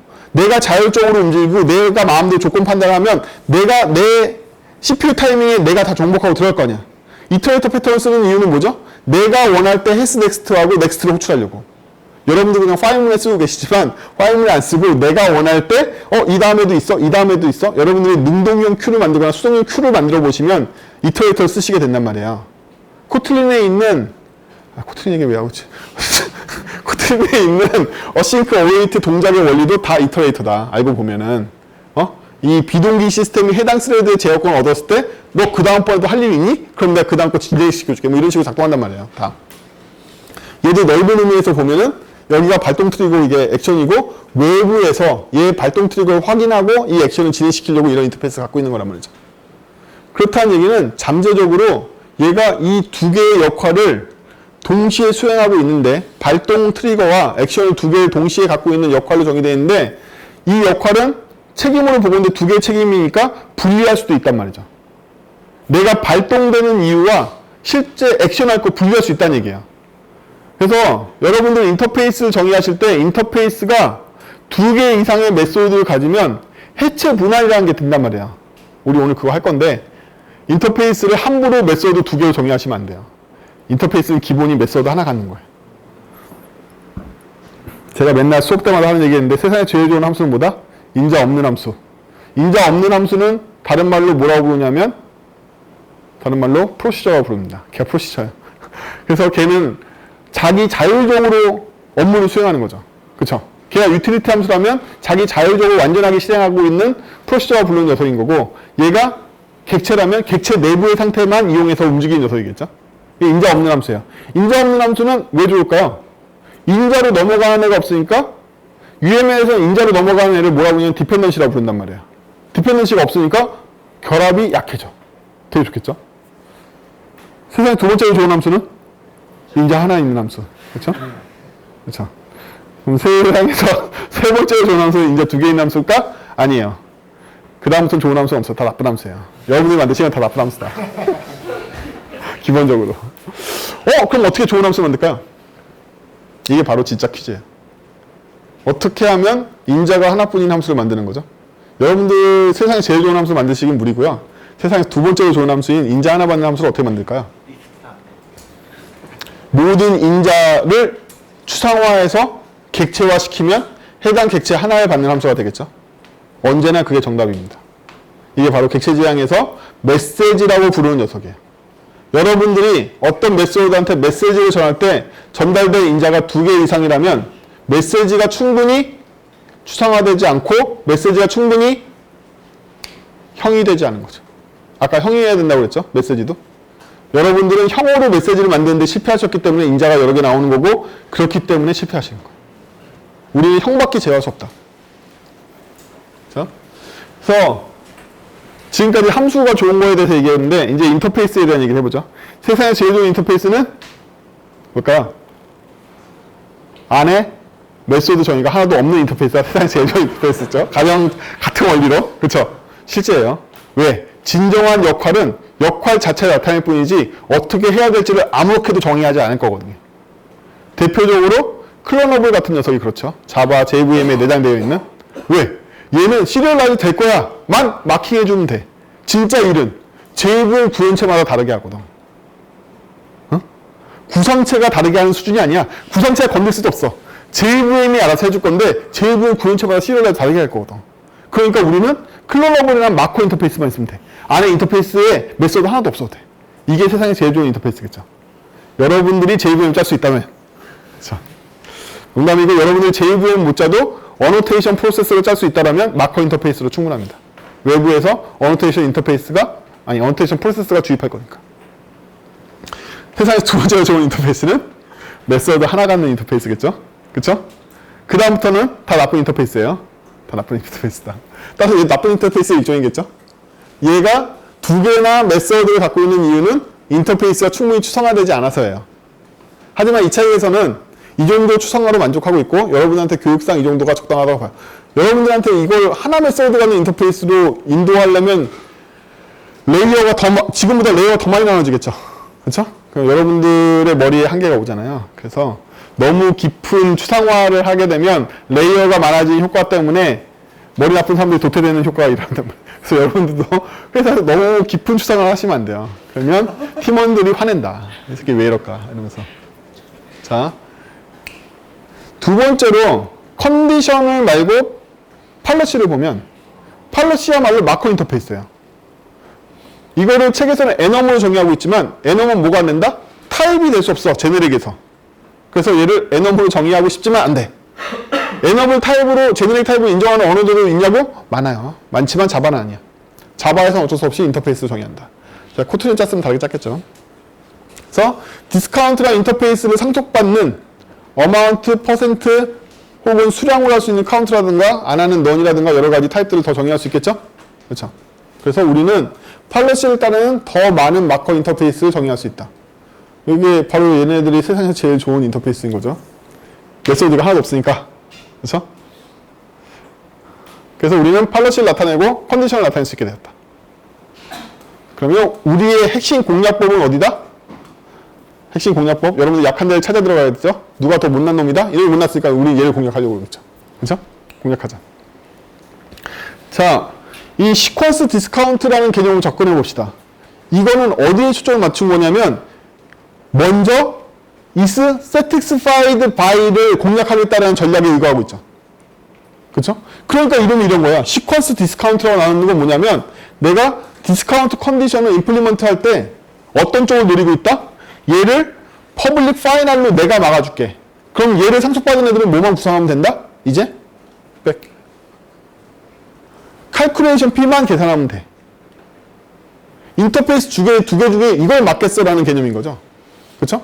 어차피 다 시퀀스를 기반으로 한 애들은 인자로 시퀀스를 받아들여서 만족하는지 아닌지는 스크리닝에 있는 시퀀스와 비교하면 되는 로직이 똑같을 테니까. 얘가 퍼센트가 됐든 어마운트가 됐든 넌이 됐든. 그쵸? 그래서 이 인터페이스는 뭘 노리고 있는 거냐면 시퀀스에 대한 처리를 노리고 있고, 시퀀스에 대한 처리라는 건 곧 is를 만족시키냐 아니냐를 추상층에서 커버하겠다는 거죠. 그럼 얘를 상속받은 애들은 다 뭐가 된다? 시퀀스 기반의 디스카운트이면서 분기를 뭘 할 거다? 어마운트인지 퍼센트인지 하게 되겠죠.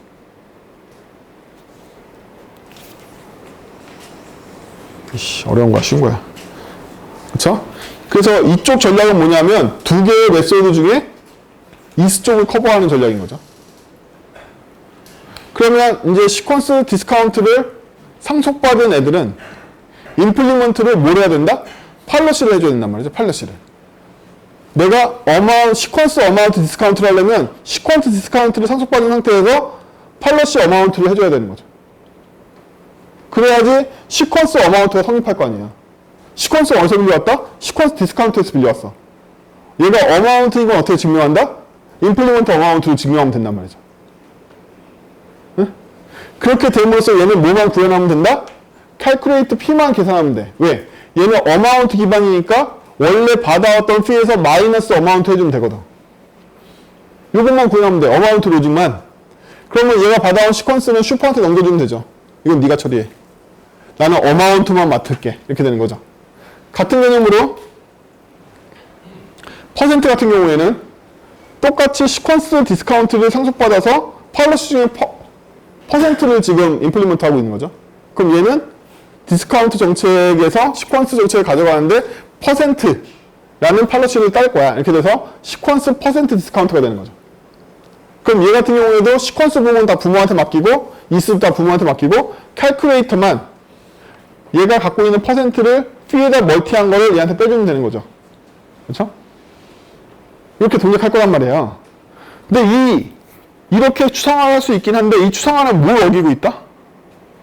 얘네들의 공통적인 부모가 시퀀스 디스카운트가 돼버리잖아요. 근데 아까 무비의 조건은 뭐였다?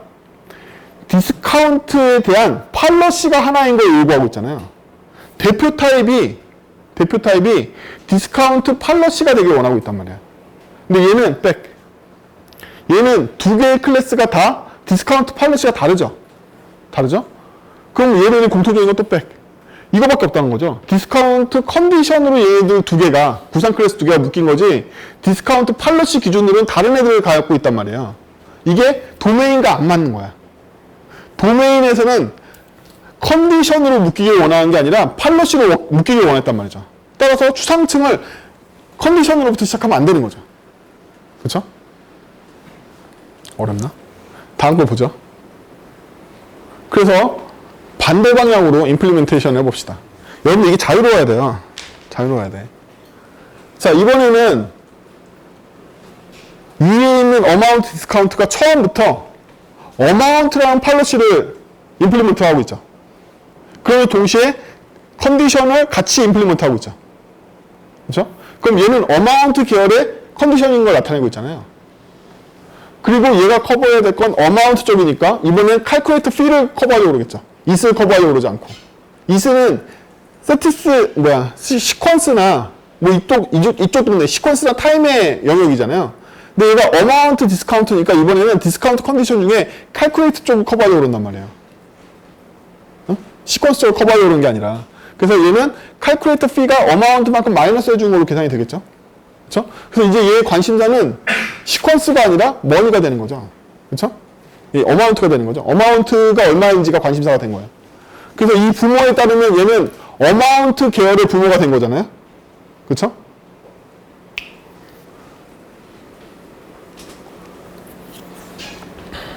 그에 비해서 오타. 이거 퍼센트? 어마운트 아니고 퍼센트. 퍼센트 계열의 부모는 calculate fee가 퍼센트로 계산해준 로직을 얘가 갖게 되는 거죠. 그렇죠? 좋다. 그래서 얘는 어마운트 계열의 부모가 되고 얘는 퍼센트 계열의 부모가 된다. 그리고 공통적인 처리를 이쪽으로 묶게 되는 거죠. 아까 디스카운트 컨디션이 두 개의 메소드를 갖고 있기 때문에 분리가 된다고 했잖아요. 방금은 is 쪽을 내가 위쪽으로 올리고 구상증의 아래쪽에다가 이 칼큘레이터를 넣었다면 지금은 그 반대로 넣을 수도 있는 거죠. 그래서 인터페이스가 두 개만 있어도 경우의 수가 폭증하게 돼요. 특히 두 개의 인터페이스 이상이 모이면 조합할 수 있는 방법이나 설계 방법들은 굉장히 많아진다. 이때 여러분들이 답을 구할 수 있는 유일한 방법은 도메인이 무엇과 일치하는가를 찾는 수밖에 없어요. 제가 여기서 아까의 추상화도 성립하고 지금의 추상화도 성립하지만 지금껏 선택한 이유는 간단하게 말해서 도메인이 팔러시를 기준으로 정책이 정해지기 때문에 얘를 기준으로 제가 다시 추상화를 바꾼 거죠. 그러면 이제 어마운트 디스카운트를 기반으로 시퀀스 어마운트 디스카운트를 만들어 보면 이제 만들어야 될 건 is 쪽인 거죠. 그렇죠? is 쪽이다. is 쪽에서 시퀀스가 같은지를 비교하게 되는 거겠죠. 마찬가지로 퍼센트 쪽도 퍼센트 부모를 상속받기만 하고 보내면 되는 거고, 그럼 얘는 퍼센트 팔러시를 따르고 있는 애겠죠. 얘가 구현될 건 시퀀스 쪽 처리인 거죠. 근데 이렇게 만들고 났더니 어디가 시퀀스 쪽이 공통 로직을 갖고 있잖아요. 그쵸? 시퀀스를 공통 로직을 갖고 있어. 왜? 시퀀스라는 이름을 갖고 있으니까. 어마운트하고 퍼센트는 다른 이름을 갖고 있으니까 부모가 분리됐지만 시퀀스라는 같은 이름을 갖고 있기 때문에 이 로직도 겹쳐. 근데 상속 계열에서는 상속은 하나밖에 안 되잖아요. 인플리먼트는 여러 개가 되지만. 그쵸? 그래서 상속의 한계는 병합되어 있는 경우의 수의 모든 것들을 코드 중복으로 제거할 방법이 없다는 거죠. 교차 상속이 안 되기 때문에. 그래서 얘네들은 제거하려면 저희가 별도의 전략 객체를 받아들이는 수밖에 없겠죠. 그렇죠? 시퀀스의 is를 처리해주는 전략 객체를 얘가 받아들이는 수밖에 없단 말이야. 그래서 JVM처럼 흔한 이 후진 언어들은 이렇게밖에 안 돼요. 직접 받아들이는 걸로. 근데 이제 코틀린처럼 자동화되어 있는 언어들은 클래스 선언할 때 by로 선언하면 이걸 자동으로 다 해주거든요. 나중에 코틀린의 클래스 by를 찾아보시면 많은 도움이 되실 거예요. 어쨌든 얘는 헬스 모델을 가지려면 생성자에서 시퀀스 처리한 로직만 갖는 전략 객체를 외부에 수입해가지고 얘도 개수고 얘도 개수는 수밖에 없겠죠. 그렇죠? 아무튼 그래서 우리가 원하는 추상화는 이쪽 계열이다. 어떤 계열? 어마운트 디스카운트나 퍼센트 디스카운트를 상속받아서 시퀀스 퍼센트 디스카운트와 시퀀스 어마운트 디스카운트를 만드는 쪽이 우리가 원하는 무비에 꽂을 수 있는 특정 팔러시를 따르는 객체들이 되는 거죠. 그렇죠? 그럼 여러분들은 여기 시퀀스 어마운트 디스카운트 대신에 타이밍 어마운트 디스카운트도 만들 수 있고 뭐 여러 가지 만들 수 있겠죠. 여기도 마찬가지로 XX 퍼센트 디스카운트 만들 수 있겠죠. 걔네들 군을 디스카운트 정책에 따라서 무비에 넣어줄 수 있을 거란 말이죠. 어떤 무비가 팔러시를 따를 때 어마운트를 따르고 있으면 어마운트 계열을 상속받은 애들을 다 집어넣을 수 있을 테고, 그렇죠? 퍼센트 계열의 무비가 있다면 퍼센트 계열 따르는 객체들을 다 넣을 수 있을 거야. 제가 여기 시퀀스만 만들어 놓은 이유는 뭘까요? 여러분 나머지를 만드시게 될 거 그런 거죠. 자, 이제 무비로 돌아가 볼까요? 클래스와 추상 클래스 등등이 잘 지원되는 JVM을 쓰시고 계시는 동안에는 여러분 제네릭의 필요성을 거의 못 느끼세요. 제네릭이 아니라도 해결 방법이 많아가지고. 근데 스위프트처럼 철저하게 프로토콜과 익스텐션밖에 지원하지 않는 언어들은 다 제네릭으로 해결해야 돼. 상속이고 뭐든 간에. 그쵸? 그래서 제네릭을 보다 깊이 공부해 보시면 하위 경계, 상위 경계라는 개념이 나옵니다. 근데 이 상위 경계, 하위 경계들 다 조합을 할 수가 있어요. 얘 같은 경우에는 디스카운트 팔러시이자 디스카운트 컨디션을 동시에 만족하고 있는 객체를 상속한 T만 올 수 있는 거죠. 그쵸? 그쵸? 이렇게 올 수 있단 말이에요. 그러면 여기 올 수 있는 T형은 반드시 팔러시이면서 컨디션이어야 돼. 라는 거죠. 팔러시이면서 컨디션이어야 돼. 그러면 팔러시이면서 컨디션인 애가 누구였죠? 백. 얘가 바로 백. 또 백. 얘네들이 바로 팔러시이면서 컨디션인 애죠. 두 개 임플리멘테이션 했으니까. 얘가 바로 팔러시이면서 컨디션인 애란 말이에요. 그래서 어떤 팔러시 계열을 따를 것이냐, 어떤 컨디션 계열을 따를 것이냐에 따라서 얘가 팔러시이면서 컨디션이기 때문에 어마운트 디스카운트라든지 퍼센트 디스카운트는 두 개를 만족시키면서 얘의 하위 객체가 T 안에 올 수 있다. T 안에. 그쵸? 그래서 제네릭을 오늘 가서 깊이 공부하세요. 저런 게 어려우면 안 되니까. 처음부터 이 형을 염두에 두고 만들었겠죠. 그러면 이제 제네릭을 사용하면 제네릭은 일종의 뭘까요? 형에 따른 if 분기를 죄다 컴파일러가 해주는 시스템이겠죠. 그쵸? 여러분이 코드에서 if를 제거하는 유일한 방법 중에 하나가 바깥쪽에 if를 위임하고 거기에 맞는 객체들을 만들어내는 거라고 했잖아요. 처리기를. 그 객체 처리기조차도 여러분들의 함수나 객체가 아니라 형으로 대체할 수 있다. 그래서 제네릭이라는 건 아까 if를 제거하는 두 번째 방법을 객체로 대체하지 않고 형으로 대체하는 방법인 거예요. 왜냐하면 형으로 대체해서 집어넣어 주는 것만으로 if가 대체되니까 컴파일러가 계산해서. 그렇죠? 그래서 이 형의 바운드라고 보여주고 있는 상위 바운드에 정의되어 있는 얘네들은 뭘 의미하냐면 if의 컨디션을 의미해. if의 조건을 의미한단 말이야. 한 번도 그렇게 제대로 생각 안 해보셨겠지만 이게 바로 if의 조건이야. 그러면 각 if에 맞는 케이스 밸류 처리기는 뭐다? 여러분들이 상속받아서 구현한 자식 클래스들이 바로 각 케이스에 맞는 값이 되는 거야. 그럼 이제 if문을 쓰는 대신에 여러분들은 임플리멘테이션이나 익스텐드를 통해서 상속받은 클래스를 만듦으로써 각 if 케이스별 처리기를 따로 만들 수가 있다는 거죠. 그렇죠? 원래 이런 목적을 갖고 있는 애들은 이름부터가 if 조건을 기술하고 있단 말이에요. 그렇게 만드는 게 정상이에요. 얘네들 원래 if 조건을 아예 기술하고 있어, 이름에. 대부분 그래요. 여러분들 나중에 관심 있게 클래스 이름을 보시면 처음부터 상태 A는 시퀀스고 B는 퍼센트인 애를 받아들이게끔 원래부터 조작되어 있단 말이야. 이름들이 다 그래. 얘는 이중 if를 뭘로? 컨디션에 이중 if가 원래 있었는데 이중 if를 뭘로? 두 개의 인터페이스로 빼내가지고 구상 클래스 바꿔버린 거란 말이에요. 두 개의 if 조건이 있었어. 팔러시와 컨디션이라는 두 개의 if 조건이 있었단 말이죠. 여러분들 원래 2단 if를 써야 되는 거죠. 팔러시가 모일 때 컨디션은 뭐뭐뭐, 팔러시가 모일 때 컨디션 뭐뭐 이렇게 돼 있단 말이죠. 그 두 개의 조건만큼이 임플리멘테이션으로 넘어온단 말이야. 그러면 컴파일러가 이 조건을 인식해서 이 조건에 맞는 여러분들이 뭘 만들어줘야 된다? 조건마다 만족시키는 객체를 만들어주는 게 아까 A 함수, B 함수, C 함수처럼 똑같은 효과를 낸단 말이에요. 걔를 넣어주는 것만으로 if문 전체를 대체해서 if문에 해당되는 경우의 수만큼의 코드를 다 만들어낸단 말이야. 컴파일러가. 그래서 제네릭이라는 건 if를 공용 인터페이스의 분기를 쓰지 않는 라우터처럼 컴파일러가 제공해주는 타입을 이용한 라우터라고 봐도 된단 말이죠. 그래서 코드에서 if를 제거해서 완전히 안 보이게 하는 방법은 라우터를 도입하는 게 아니라 제네릭을 도입하는 거예요. 제네릭을 사용하면 if문 자체가 어디로 숨는다? 컴파일러의 제네레이트 코드를 숨어버려. 아예 우리 코드에서 완전히 존재하지 않게 된단 말이에요. 그러면 이제 이 응용으로 여러분들이 if를 분기해야 될 조건이 3개야. 그럼 여기 3개 오는 게 예상이 되는 거죠. 그쵸? 4개야. 여기 4개 오겠지.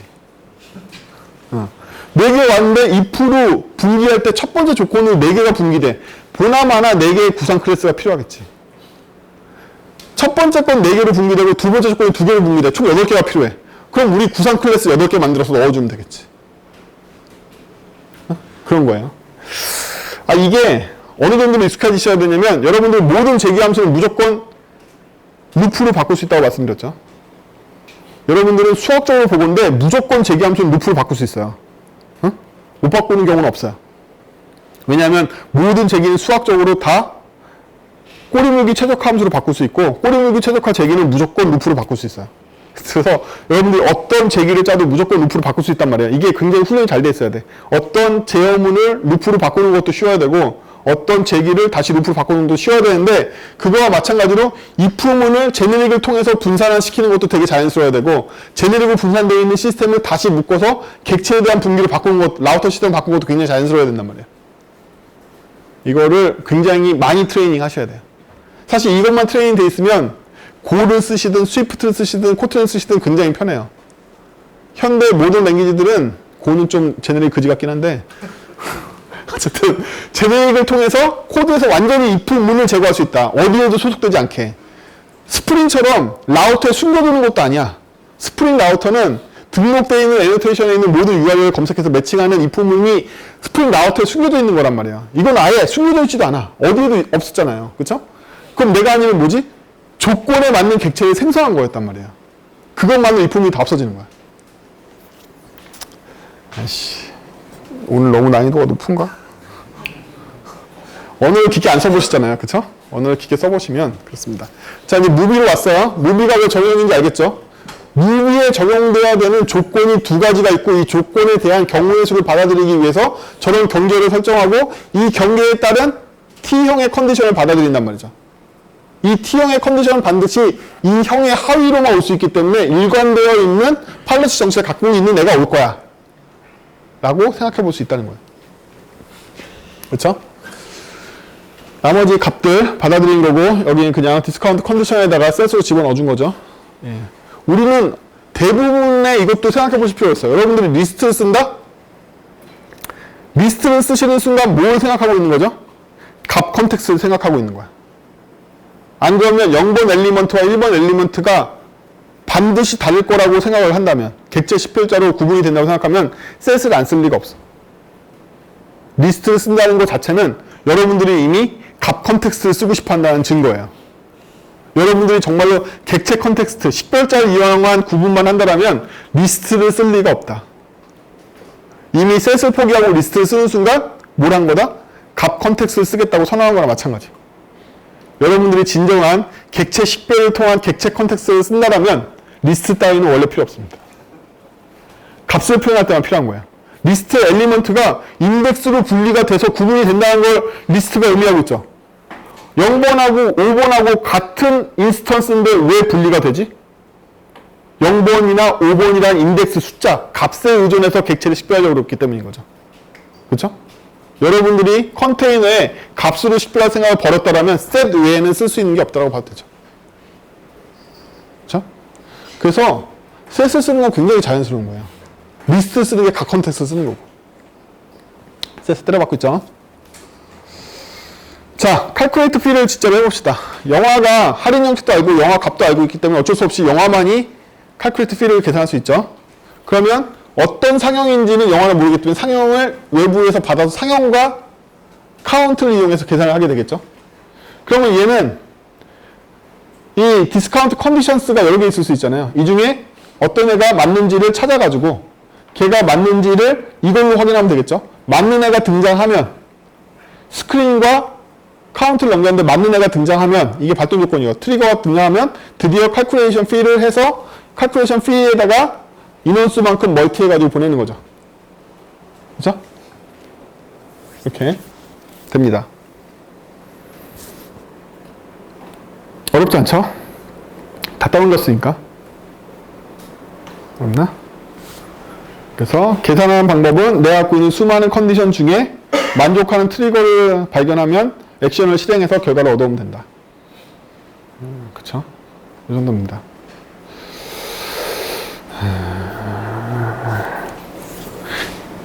사실 여기서 약간 애매한 점은 무비의 칼큘레이터 피가 어디언스 카운트를 곱하는 책임을 가져야 되냐 마냐는 굉장히 어려운 문제예요.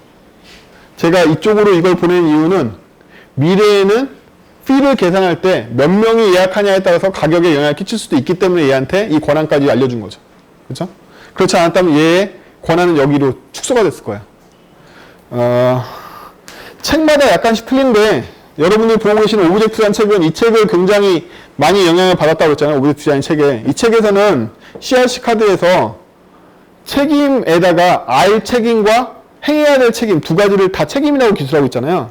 근데 더 많은 책들 읽어보시면 알아야 되는 책임은 권한이라고 표현하는 경우도 굉장히 많습니다. 책마다.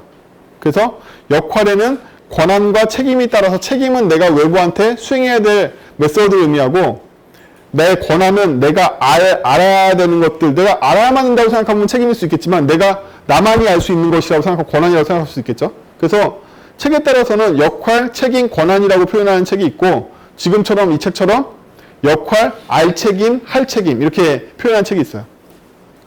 제가 많이 가르쳐 보면은 권한이라는 단어가 더 쉬워요. 이해하기가. 네가 그런 권한이 있으니까 네가 그걸 할 수 있지 이렇게 설명하는 게 더 쉽거든요. 네가 그 알 책임이 있으니까 네가 해야지 이렇게 설명하는 것보다. 어쨌든 얘가 과연 어디언스 카운트에 대한 조작을 할 수 있는 권한이 있는가라고 생각해보면 그건 얘가 오디언스 카운트 때문에 fee 전체가 달라질 가능성을 내포하고 있다면 오디언스 카운트를 받아서 멀티플라이 하는 이 권한을 얘가 가져도 되지만 그렇지 않다면 얘가 가지면 안 되는 거죠. 그렇죠? 그런 거예요. 근데 제가 이 어디언스에 대한 카운트를 때리는 이유는 어디언스 카운트가 제가 제 거에서는 is를 판단하는 조건 중에 하나 들어갔잖아요. 그렇죠? 그건 제가 디스카운트 정책 중에 퍼센트, 어마운트 뭐 이런 팔러시도 있지만 그거 말고 얘가 이거 평가할 때 시간대가 얼마야, 시퀀스가 얼마야 이거 말고도 몇 명이 예약했는데 그럼 내가 얼마 더 깎아줄게 뭐 이런 식의 정책도 쓸 수 있게끔 하려고 그러다 보니까 그걸 받아들이는 엔터런스에서도 얘를 받아들이게 되는 거죠. 그렇죠? 정작은 그냥 곱하고 있지만 뭐 그렇습니다. 할증한 게 있잖아요. 단체 구매도 있고. 최종적으로 fee를 반환합니다. 즉, 이 할인 정책에 해당되는 애가 없으면 리턴되지 않았을 테고 내려오면 그냥 원래 fee가 반환되겠죠. 이게 원래 가격으로. 네, 이렇게 돼서 위임에서 넘어가죠. 자, 이제 갑객체에 대해서 알아볼 건데 갑객체는 말 그대로 참조로 참조되지만 값의 특성을 갖고 있는 박쥐 같은 녀석이에요. 여러분 박쥐가 조인지 포인인지 정말로 아시는 분? 박쥐 같은 놈이라고 얘기하지만 여전히 잘 모르시잖아요. 오늘 안 가르쳐 드릴 거지만 여러분 박쥐 같은 녀석인데 분명히 참조로 참조되지만 이 참조는 언제나 새로운 참조를 리턴하게끔 되어 있습니다. 얘는 불변값을 갖고 갑객체의 특성은 크게 두 가지로 볼 수 있어요. 첫 번째는 불변이야. 두 번째는 값이 변할 때마다 무조건 새 객체를 리턴해. 이 갑객체의 개념이 워낙 유용하기 때문에 많은 언어에서는 이 개념을 그냥 내장하고 있습니다. 대표적으로 스위프트나 C++ 같은 거 보면 스트럭처라는 걸 갖고 있죠. 그렇죠? 스트럭처는 무조건 연산을 할 때마다 새로운 값이 리턴된단 말이에요. 함수 전달될 때도 복사본이 전달돼. 하지만 객체야. 그렇죠? 객체이기 때문에 포인터로 참조로 참조가 되긴 해. 그렇지만 언제나 복사본만 리턴되고 값은 불변이야. 이런 특성을 갖는단 말이에요. 그거를 자바에서는 지원 안 하니까 여기서 만들어야 됩니다. 그래서 이 머니를 보면 처음에 파이널로 어마운트가 더블로 확정되죠. 불변이라는 특성을 확정 짓고 있는 거네요. 그렇죠? 이게 첫 번째 각객체의 요건이에요. 모든 필드가 다 파이널이어야 돼. 불변이어야 돼. 두 번째로 일반적인 연산을 볼까요? 마이너스, 멀티플라이, 플러스를 보면 언제나 뉴 머니를 리턴하고 있죠. 이게 핵심인 거예요. 그렇죠? 값을 갱신할 수 없으니까 갱신된 값을 갖는 새로운 객체를 리턴할 수밖에 없는 거죠. 응? 그래서 얘는 마이너스 하면 본인의 어마운트보다 받아온 머니의 어마운트가 큰지를 검사해서 크면 뺏어주고 아니면 0으로 환원한 새로운 머니를 리턴한다. 그렇죠? 멀티플라이, 곱하는 것도 마찬가지로 본인의 어마운트에다가 타임스를 곱해가지고 새로운 머니를 리턴하는 거죠. 본인의 값을 못 바꾸니까. 어차피 본인의 디스 어마운트는 갱신이 안 된단 말이에요. 파이널이라서. 플러스 마찬가지. 본인의 어마운트하고 머니 어마운트를 더한 값을 다시 머니로 보내죠. 여러분 여기서 되게 이질적인 API가 하나 있잖아요. 얘 멀티? 다른 애들은 머니를 받아들였는데 얘는 더블을 받아들였죠. 프리모티브 형을 받아들였단 말이에요. 이게 바로 제 의사결정인 거죠. 아까 카운트를 값으로 처리했잖아. 이 응보를 받는 거야. 그렇기 때문에 이렇게 이질적인 애가 태어나는 거예요. 제가 어떤 객체 컨텍스트에서 단 하나라도 프리모티브를 채용하면 걔 여파는 거기서 끝나지 않아요. 나머지가 다 객체 컨텍스트를 쓰고 있기 때문에 거기 전역에다 다 이질적인 값을 받아들이는 인터페이스를 만들게 된다. 그 의사결정은 모두가 객체 컨텍스트를 쓰고 있을 때 하나라도 값이 만들어지면 그 의사결정은 전체의 여파를 만들어서 이질적인 API, 값을 쓰는 API를 다 만들어내게 된단 말이에요. 그래서 되도록이면 딱 객체를 바꾸려고 그러는 거야. 일단 객체를 바꾸면 여기는 어차피 머니가 들어올 곳은 아니었잖아요. 타임스하고 머니하고 더 위에 있는 나의 업스트랙 넘버 같은 걸 내가 만들었는지 어떻게 알아.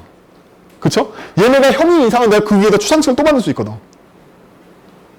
처음에는 타임스에 들어가는 객체형과 머니 타입이 굉장히 달라 보이지만 제가 넘버스라는 추상형을 만들어서 거기에 있는 인터페이스 통신한치는 어떻게 하냐고. 이게 객체형 이상은 희망이 있다는 거야. 포인트에 포인트가 되기 때문에. 그쵸? 지금 단계에서는 머니와 타임스가 다른 영역적으로 보면 다른 케이스로 보이는 거지. 아까 말했듯이 두 개의 책임을 모아서 역할 도출에 성공하면 저는 이 역할을 넘버라고 이름 짓고 이 넘버를 상속받은 두 개를 만들어내면 얘는 넘버 수준의 연산을 통해서 우리가 처리될 거란 말이죠. 그쵸? 아니야? 어쨌든 될 거야. 어쨌든. 그래서 그러한 미래를 예상하면 여기는 언제나 객체가 와야 돼. 뭐가 됐든 객체가 와야 돼. 미래에 그런 일을 하고 싶으면. 여기서 프리머티가 오면 끝난 거야. 더 이상 확장 안 된단 말이죠. 반드시 객체가 와야 돼요. 그걸 보여주려고 일부러 여기만 제가 숫자를 쓴 거예요. 그 카운트도 다 인티저로 쓰고. 마지막으로 이런 것도 얄짤없죠. 그레이터 된 이런 것도 못해요. 예. 특히나 어마운트는 프라이빗 속성이고 캡슐화를 통해서 외부에 노출 안 되고 있죠. 그렇죠? 은닉을 통해서. 그렇기 때문에 이것도 외부에다가 값을 리턴하는 경우에도 무조건 내부 연산을 통해서 넘겨주는 수밖에 없죠. 그렇죠? 그럼 각 객체의 특징은 바로 여기 있다. 특징이라고 해서 장점인 거죠. 우리가 번거롭게 각 객체를 쓰는 이유는 내부의 데이터를 완전히 은닉하고 외부에 우리가 제한되어 있는 API를 통해서만 대화할 수 있게 만들 수 있고 이걸 통해서 연산의 안전성을 보장할 수 있기 때문이죠.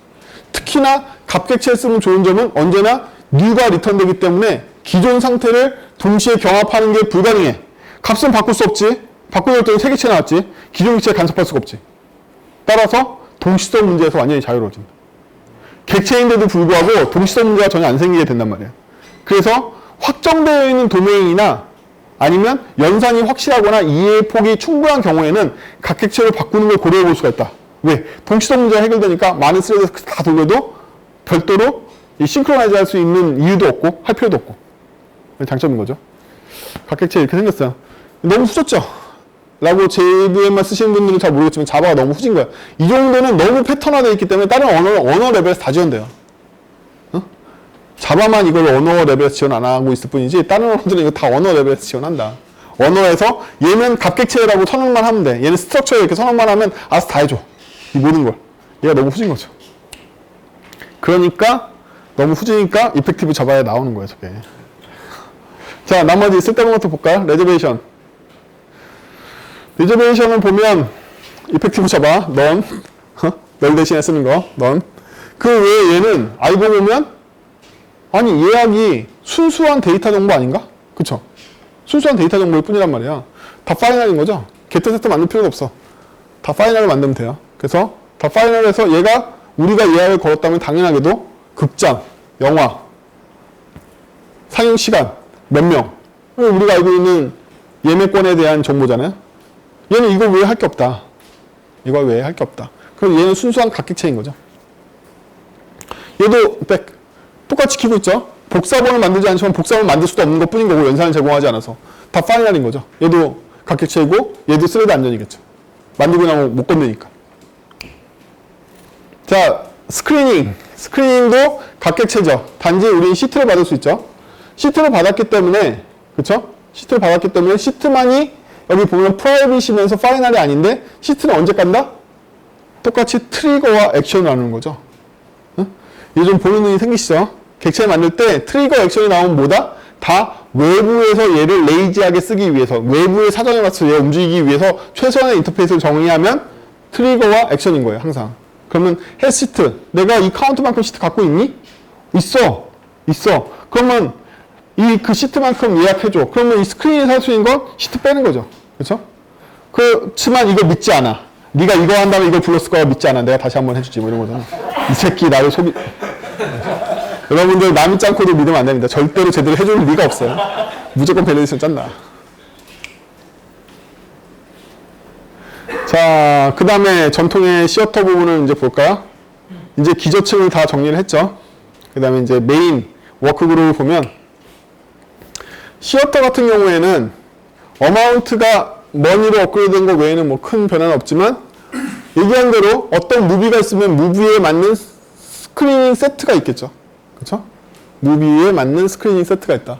계약하고 있는 오피스들이 있을 테고 그 다음에 스크리닝이 이 무비에 하나도 없는 경우에는 이제 MT라고 편리한 메소드를 리턴하려고 만든 거고 이 정도고 애드 무비를 넣어주면 우리가 해야 될 거는 있는 거면 그냥 펄스인 거고 애드 무비에서 제대로 들어갔다 하면 여기에 스크리닝을 넣기 위한 새로운 셋을 하나 만들어줄 필요가 있죠. 그렇죠? 트루 리턴하면 되고 스크리닝 더하는 거는 해당 무비에 스크리닝을 추가해 주는 거니까 컨테인스를 확인해서 아니면 끝내고 있으면 무비에다가 스크리닝 넣어주면 되겠죠. 어려운 거 없고 자 계약해야 되죠. 계약해서 레이트로 계약하기 때문에 티켓 오피스가 컨트랙트를 해서 컨트랙트가 잘 됐는지 안 됐는지 확인하고 컨트랙트가 잘 됐으면 나의 티켓 오피스 중에 하나로 이제 추가를 해주는 거죠. 그렇죠? 캔슬하면 캔슬하는 거고 별거 아니고 리무브 해주면 되니까. 플러스 어마운트 이게 우리가 노리는 바죠. 티켓 오피스는요 표를 팔면 우리한테 플러스 어마운트를 해줄 이유가 있단 말이죠. 팔았으니까 신용관계잖아요. 그래서 팔아서 우리 어마운트에다 플러스를 해서 이걸 다시 어마운트에 할당해줘야 되는 거죠. 이게 각객체 숙명이에요. 반드시 재할당해줘야 된다. 세객체이기 때문에. 그래서 각객체는 뭘 깨먹죠? 포인터를 깨먹고 있죠. 원래 어마운트의 참조를 바꾸고 싶지 않았는데 어마운트에 참조를 안 바꾼다는 얘기는 뭐죠? 어마운트가 머니 객체 그대로인 상태에서 머니에 있는 어마운트 더블만 바뀌었으면 좋겠는데 각객체를 쓰면 디스 어마운트 자체가 포인터가 변경된다. 그쵸? 따라서 각객체를 쓸 때는 각객체를 할당하고 있는 필드가 절대로 외부에 노출돼서는 안 돼요. 디스 어마운트가 외부에 어떻게든 노출되는 순간 그에 가리키고 있는 애가 이 순간 깨질 거니까. 배웠죠? 포인터가 어떻게 깨지는지. 그래서 각객체를 쓰는 경우에는 절대로 각객체를 할당한 필드가 외부에 노출돼서는 안 돼요. 보통의 경우라면 여기가 플러스 이퀄 어마운트일 거란 말이에요. 그 경우에는 괜찮아. 하지만 이 객체가 통째로 갈려가지고 새로운 객체가 들어온단 말이죠. 근데 디스 어마운트 외부에 노출된 적이 있어. 그럼 걔는 옛날 어마운트를 들고 있을 거 아니에요. 그쵸? 그럼 안 된단 말이죠. 그렇기 때문에 디스 어마운트는 절대 외부에 노출하면 안 돼요. 그래서 각객체를 외부에 노출하는 방법은 값으로 환원해서 노출할 수밖에 없어. 외부에 뭐만 노출할 수 있다? 더블 값인 디스 어마운트 점 어마운트밖에 노출이 안 된다는 거야. 디스 점 어마운트를 노출하면 안 돼. 값이 바뀔 거기 때문에 나중에 GC 당하는 것도 방해하게 될 테고 사실 아무튼 노출하면 안 되는 거죠. 그렇죠? 그러면 디스 어마운트는 외부에다 우리 영화의 현재 우리 극장의 현재 수익률 같은 걸 표시하려면 무조건 어떻게 된다? 디스 어마운트 점 어마운트는 더블로 표시를 해야 된단 말이야. 각객체의 숙명이야. 각객체를 외부에 노출할 때 값으로 노출해야 돼. 반드시. 객체를 그냥 전달하면 연산 이후에 새 객체가 들어오기 때문에 참조가 깨지게 된다. 마지막으로 셋 스크린 하는 거죠. 제가 이게 3분의 1 지점이거든요. 3분의 1 지점인데도 뒤에 분들 안 보이시는 분들 꽤 계시는 거죠. 여기까지 오면 코드가 어쨌든 겟 스크린 부분은 무비에서부터 스크린 리스트를 얻어내는 거죠. 셋 스크린 얻어내면 된 거고 그냥 개수로. 근데 이제 얘가 무비가 존재도 하지 않아. 이러면 그때 너를 리턴할 수는 없잖아요. 그렇기 때문에 아까 만들었던 엔트리 리턴하고 있는 거죠. 빈 셋. 그렇죠? 그다음에 is valid screen 이거는 이제 귀찮은 기능이니까 하는 건데 이 영화와 이 해당 스크린이 갖고 있느냐를 얘가 검증해 주는 거죠. 그래서 나는 그 무비도 갖고 있고 그 무비에 그 스크린도 갖고 있어. 를 검증해 준 거죠. 그래서 외부에서는 특정 무비와 스크린을 보내면 이게 이 영화에서 상영 중인 건지를 확인할 수 있게 해주는 인터페이스죠. 엔터 하고 리저브인데 리저브부터 볼까요? 극장이 결국에 예매해 준단 말이에요. 영화하고 스크린하고 카운트를 보내면 밸리드 스크린인지 먼저 봐야겠죠. 무비하고 스크린 보내가지고 이거 우리 극장에서 상영하고 있는 거야. 그 다음번에는 스크린한테 너 시트는 있냐? 물어봐야 되는 거죠. 아까 만들었던 거. 아니면 넌으로 보내면 되고 널 대신에 있으면 시트한테 이거 카운트만큼 까라고 시켜야 되는 거죠. 스크리닝한테 시트 까라고. 그 다음번에 리저베이션 만들 때 극장, 영화, 스크리닝 카운트 보내주면 되는 거죠. 그럼 얘는 이미 이 요청을 받을 때 무조건 발급해 주겠죠. 그래서 퍼블릭이 아닌 거예요. 내부 애들만 호출할 수 있게. 계약 맺은 애들만 이거 호출할 수 있게. 이거 호출할 수 있는지 여부는 얘가 판단하지 않는다. 왜? 이걸 호출할 수 있는지에 대한 여부를 판단하는 건 변화율이 굉장히 세기 때문에 외부에 노출한 거예요. 그게 바로 티켓 오피스인 거죠.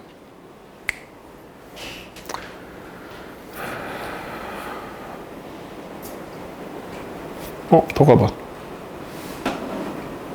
뭐가 두 번 복사됐네요. 엔터. 커스터머가 오면 커스터머인 레저베이션을 확인한 다음에 레저베이션이 일단 넌이 아니어야 되고 있어야 되니까. 그렇죠? 레저베이션 하나씩 확인하면 되죠. 레저베이션에 있는 시애터가 누군지, 무비하고 스크린이 밸리데이트 스크린인지, 카운터는 맞는지 확인하는 절차죠. 이게 걸리면 엔터는 불가능해서 펄스가 될 테고, 이거 다 통과하면 이 레저베이션을 이용해서 엔터를 할 수 있게 되는 거죠. 그렇죠?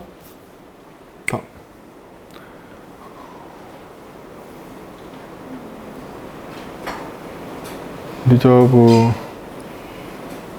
또 가봐. 약간 꼬였네요. 자, 이 티켓 오피스를 볼게요.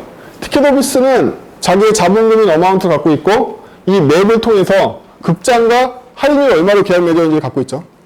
그래서 얘가 컨트랙트 할 때 보면 특정 극장과 몇 %의 비율로 커미션을 뗄지를 계약했다는 걸 나타내고 있죠. 그래서 조건에 맞으면 잘 넣어주고 있는 거고 캔슬, 극장하고 취소하는 거죠. 계약, 나 너랑 계약 끊겠어 이거고. 자, 핵심적인 거는 티켓 오피스한테 셀러가 레저베이션 해달라고 요청한단 말이에요. 그게 바로 티켓 오피스 앤 리저브죠. 티켓 오피스 앤 리저브한테 시애터, 무비, 스크리닝, 카운트를 보내면 궁극적으로는 얘는 결국에는 극장한테 해달라고 그럴 거잖아요. 극장한테 해달라고 그럴 건 맞아. 근데 그 전에 먼저 검사를 하는데 얘가 커미션 레이트라는 게 아까 극장과 계약 맺은 걸 얘가 갖고 있잖아요. 계약사항에 있는지를 보고 계약 맺은 극장인지 보고 그 다음에 그 극장한테 무비하고 스크린이 니네 상영 중인 건지 물어보고 스크린한테 시트 있는지 물어보고 그쵸? 이거 만족 안 하면 레저베이션 불가로 처리하고 레저베이션을 하는 건 극장한테 의뢰하면 됩니다. 그쵸? 극장한테 의뢰해서 레저베이션 받아오면 되는 거고 레저베이션이 됐어. 극장 쪽에서 너는 리턴하지 않았어. 제대로 된 거야. 이렇게 생각하면 무비한테 이제 무비가 아니까 무비한테 콜피를 때리면 되는 거죠. 그러면 세일즈 총 매출이 나올 테고 이 매출에서 얼마 곱해주면 된다? 커미션 레이트를 곱해주면 되는 거죠. 이게 내가 먹을 양인 거죠. 그래서 나의 어마운트한테는 커미션을 넣어주고 극장한테는 플러스 어마운트에다가 실제 세일즈에서 커미션 빼고 주면 되는 거죠. 그죠? 이게 얘가 하는 일인 거죠. 이게 어디? 오피스 측에서 하는 레저베이션의 행위다. 그리고 티켓 셀러 같은 경우에는 티켓 오피스하고 계약 맺는 절차, 그 다음에 리저브. 커스터머 이쪽에다 리저브 하는 거죠. 커스터머한테 리저브 하면 여기 그 들어온 절차 기억나시죠? 일단 무비한테 프라이스를 받아왔어. 이게 네가 내야 될 돈이야. 근데 너 돈은 있냐? 그죠? 돈 있어? 돈 있는 거 내가 확인했어. 그러면 오피스한테 일단 초대권 받아온 다음에 이 레저베이션은 실제로 내가 발급받는데 성공했으면 커스터머한테 돈 뜯어내는 거죠. 그 다음에 레저베이션 리턴해주면 되는 거니까. 그쵸? 그렇게 되고 마지막 커스터머 같은 경우에는 기본적으로 리저베이션이 없는데 리버스 됐죠? 리저브인데 리버스 돼서 이 레저베이션을 이걸 확보하게 되는 거죠. 셀러 레저브를 이용해서. 그쵸? 그래서 해서 어마운트하고 마이너스 어마운트는 어쩔 수 없이 외부한테 공개해야 되는 인터페이스인 거고. 그쵸? 백으로 쭉 돌아가서 아까 메인 함수로 돌아가자.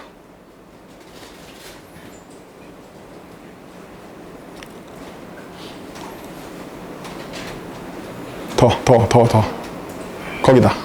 자, 이거죠. 그래서 시어터 만들고 자본금 100원으로 무비 만들 때 어마운트 디스카운트를 타입으로 정의했으니까 어마운트 디스카운트의 자식인 시퀀스 어마운트 디스카운트라든지 XX 어마운트 디스카운트는 다 받아줄 수 있겠죠. 몇 개라도. 그쵸? 컨디션으로. 얘는 저게 시퀀스가 1일 때 1,000원을 깎아주는 이 디스카운트 정책인 거죠. 이걸 여러 개 넣을 수 있다. 누구의 자식이만 하면 어마운트 디스카운트의 자식이만 하면. 그래서 이걸 만족시켜야 되는 거죠. 형으로서. 우리는 언제 if를 쓴 거다? 여기에다 어떤 클래스의 자식을 만들 때 라는 걸로 이미 if문이 대체된 거란 말이야. 제가 이걸 쓰는 순간 이미 if문 두 개를 대체한 거야. 시퀀스 어마운트를 이미 대체해버렸단 말이지. if문이 아예 나오지도 않아. 그렇죠? 이걸 누가 주입해주죠? 인젝션이 주입해준다. DI가 주입해준단 말이야. 이래서 if문은 궁극적으로 어떻게 제거되느냐? 여러분들이 완전히 제네릭과 친해지면 if문이 왜 없어지느냐? 인젝션은 DI가 해줄 거고 if문은 죄다 제네릭을 이루어왔으니까 코드 if문이 완전히 없어진단 말이야. 이거 다 인젝션이 넣어주고 DI가 넣어주고 if문 대신에 제네릭이 다 먹었기 때문에 if문 진짜 없어지는 거야. 라우터의 도움이나 외부 if 처리기가 없이 다 없어진단 말이죠. 그럼 우리는 나중에 if의 조건에 따라서 뭐만 하면 된다? 인젝션할 DI의 객체만 바꿔주면 되는 거예요. 그러면 뭐가 좋은데? 컴파일을 안 해. XML만 건드리면 되는 거야. 혹은 JSON만 건드리면 돼. 그리고 나서 돌리면 이쪽 코드는 하나도 안 건드리게 된단 말이야. 완전히 분리가 되는 거예요. 거기까지 가는 걸 자연스럽게 할 수 있는 때까지 계속 훈련하는 수밖에 없는 거야. 이게 결국엔 if를 제거하는 유일한 방법인 거야. if는 사라지지 않았지만 컴파일러 쪽에 if를 만들게 네가 if문 제너레이트해.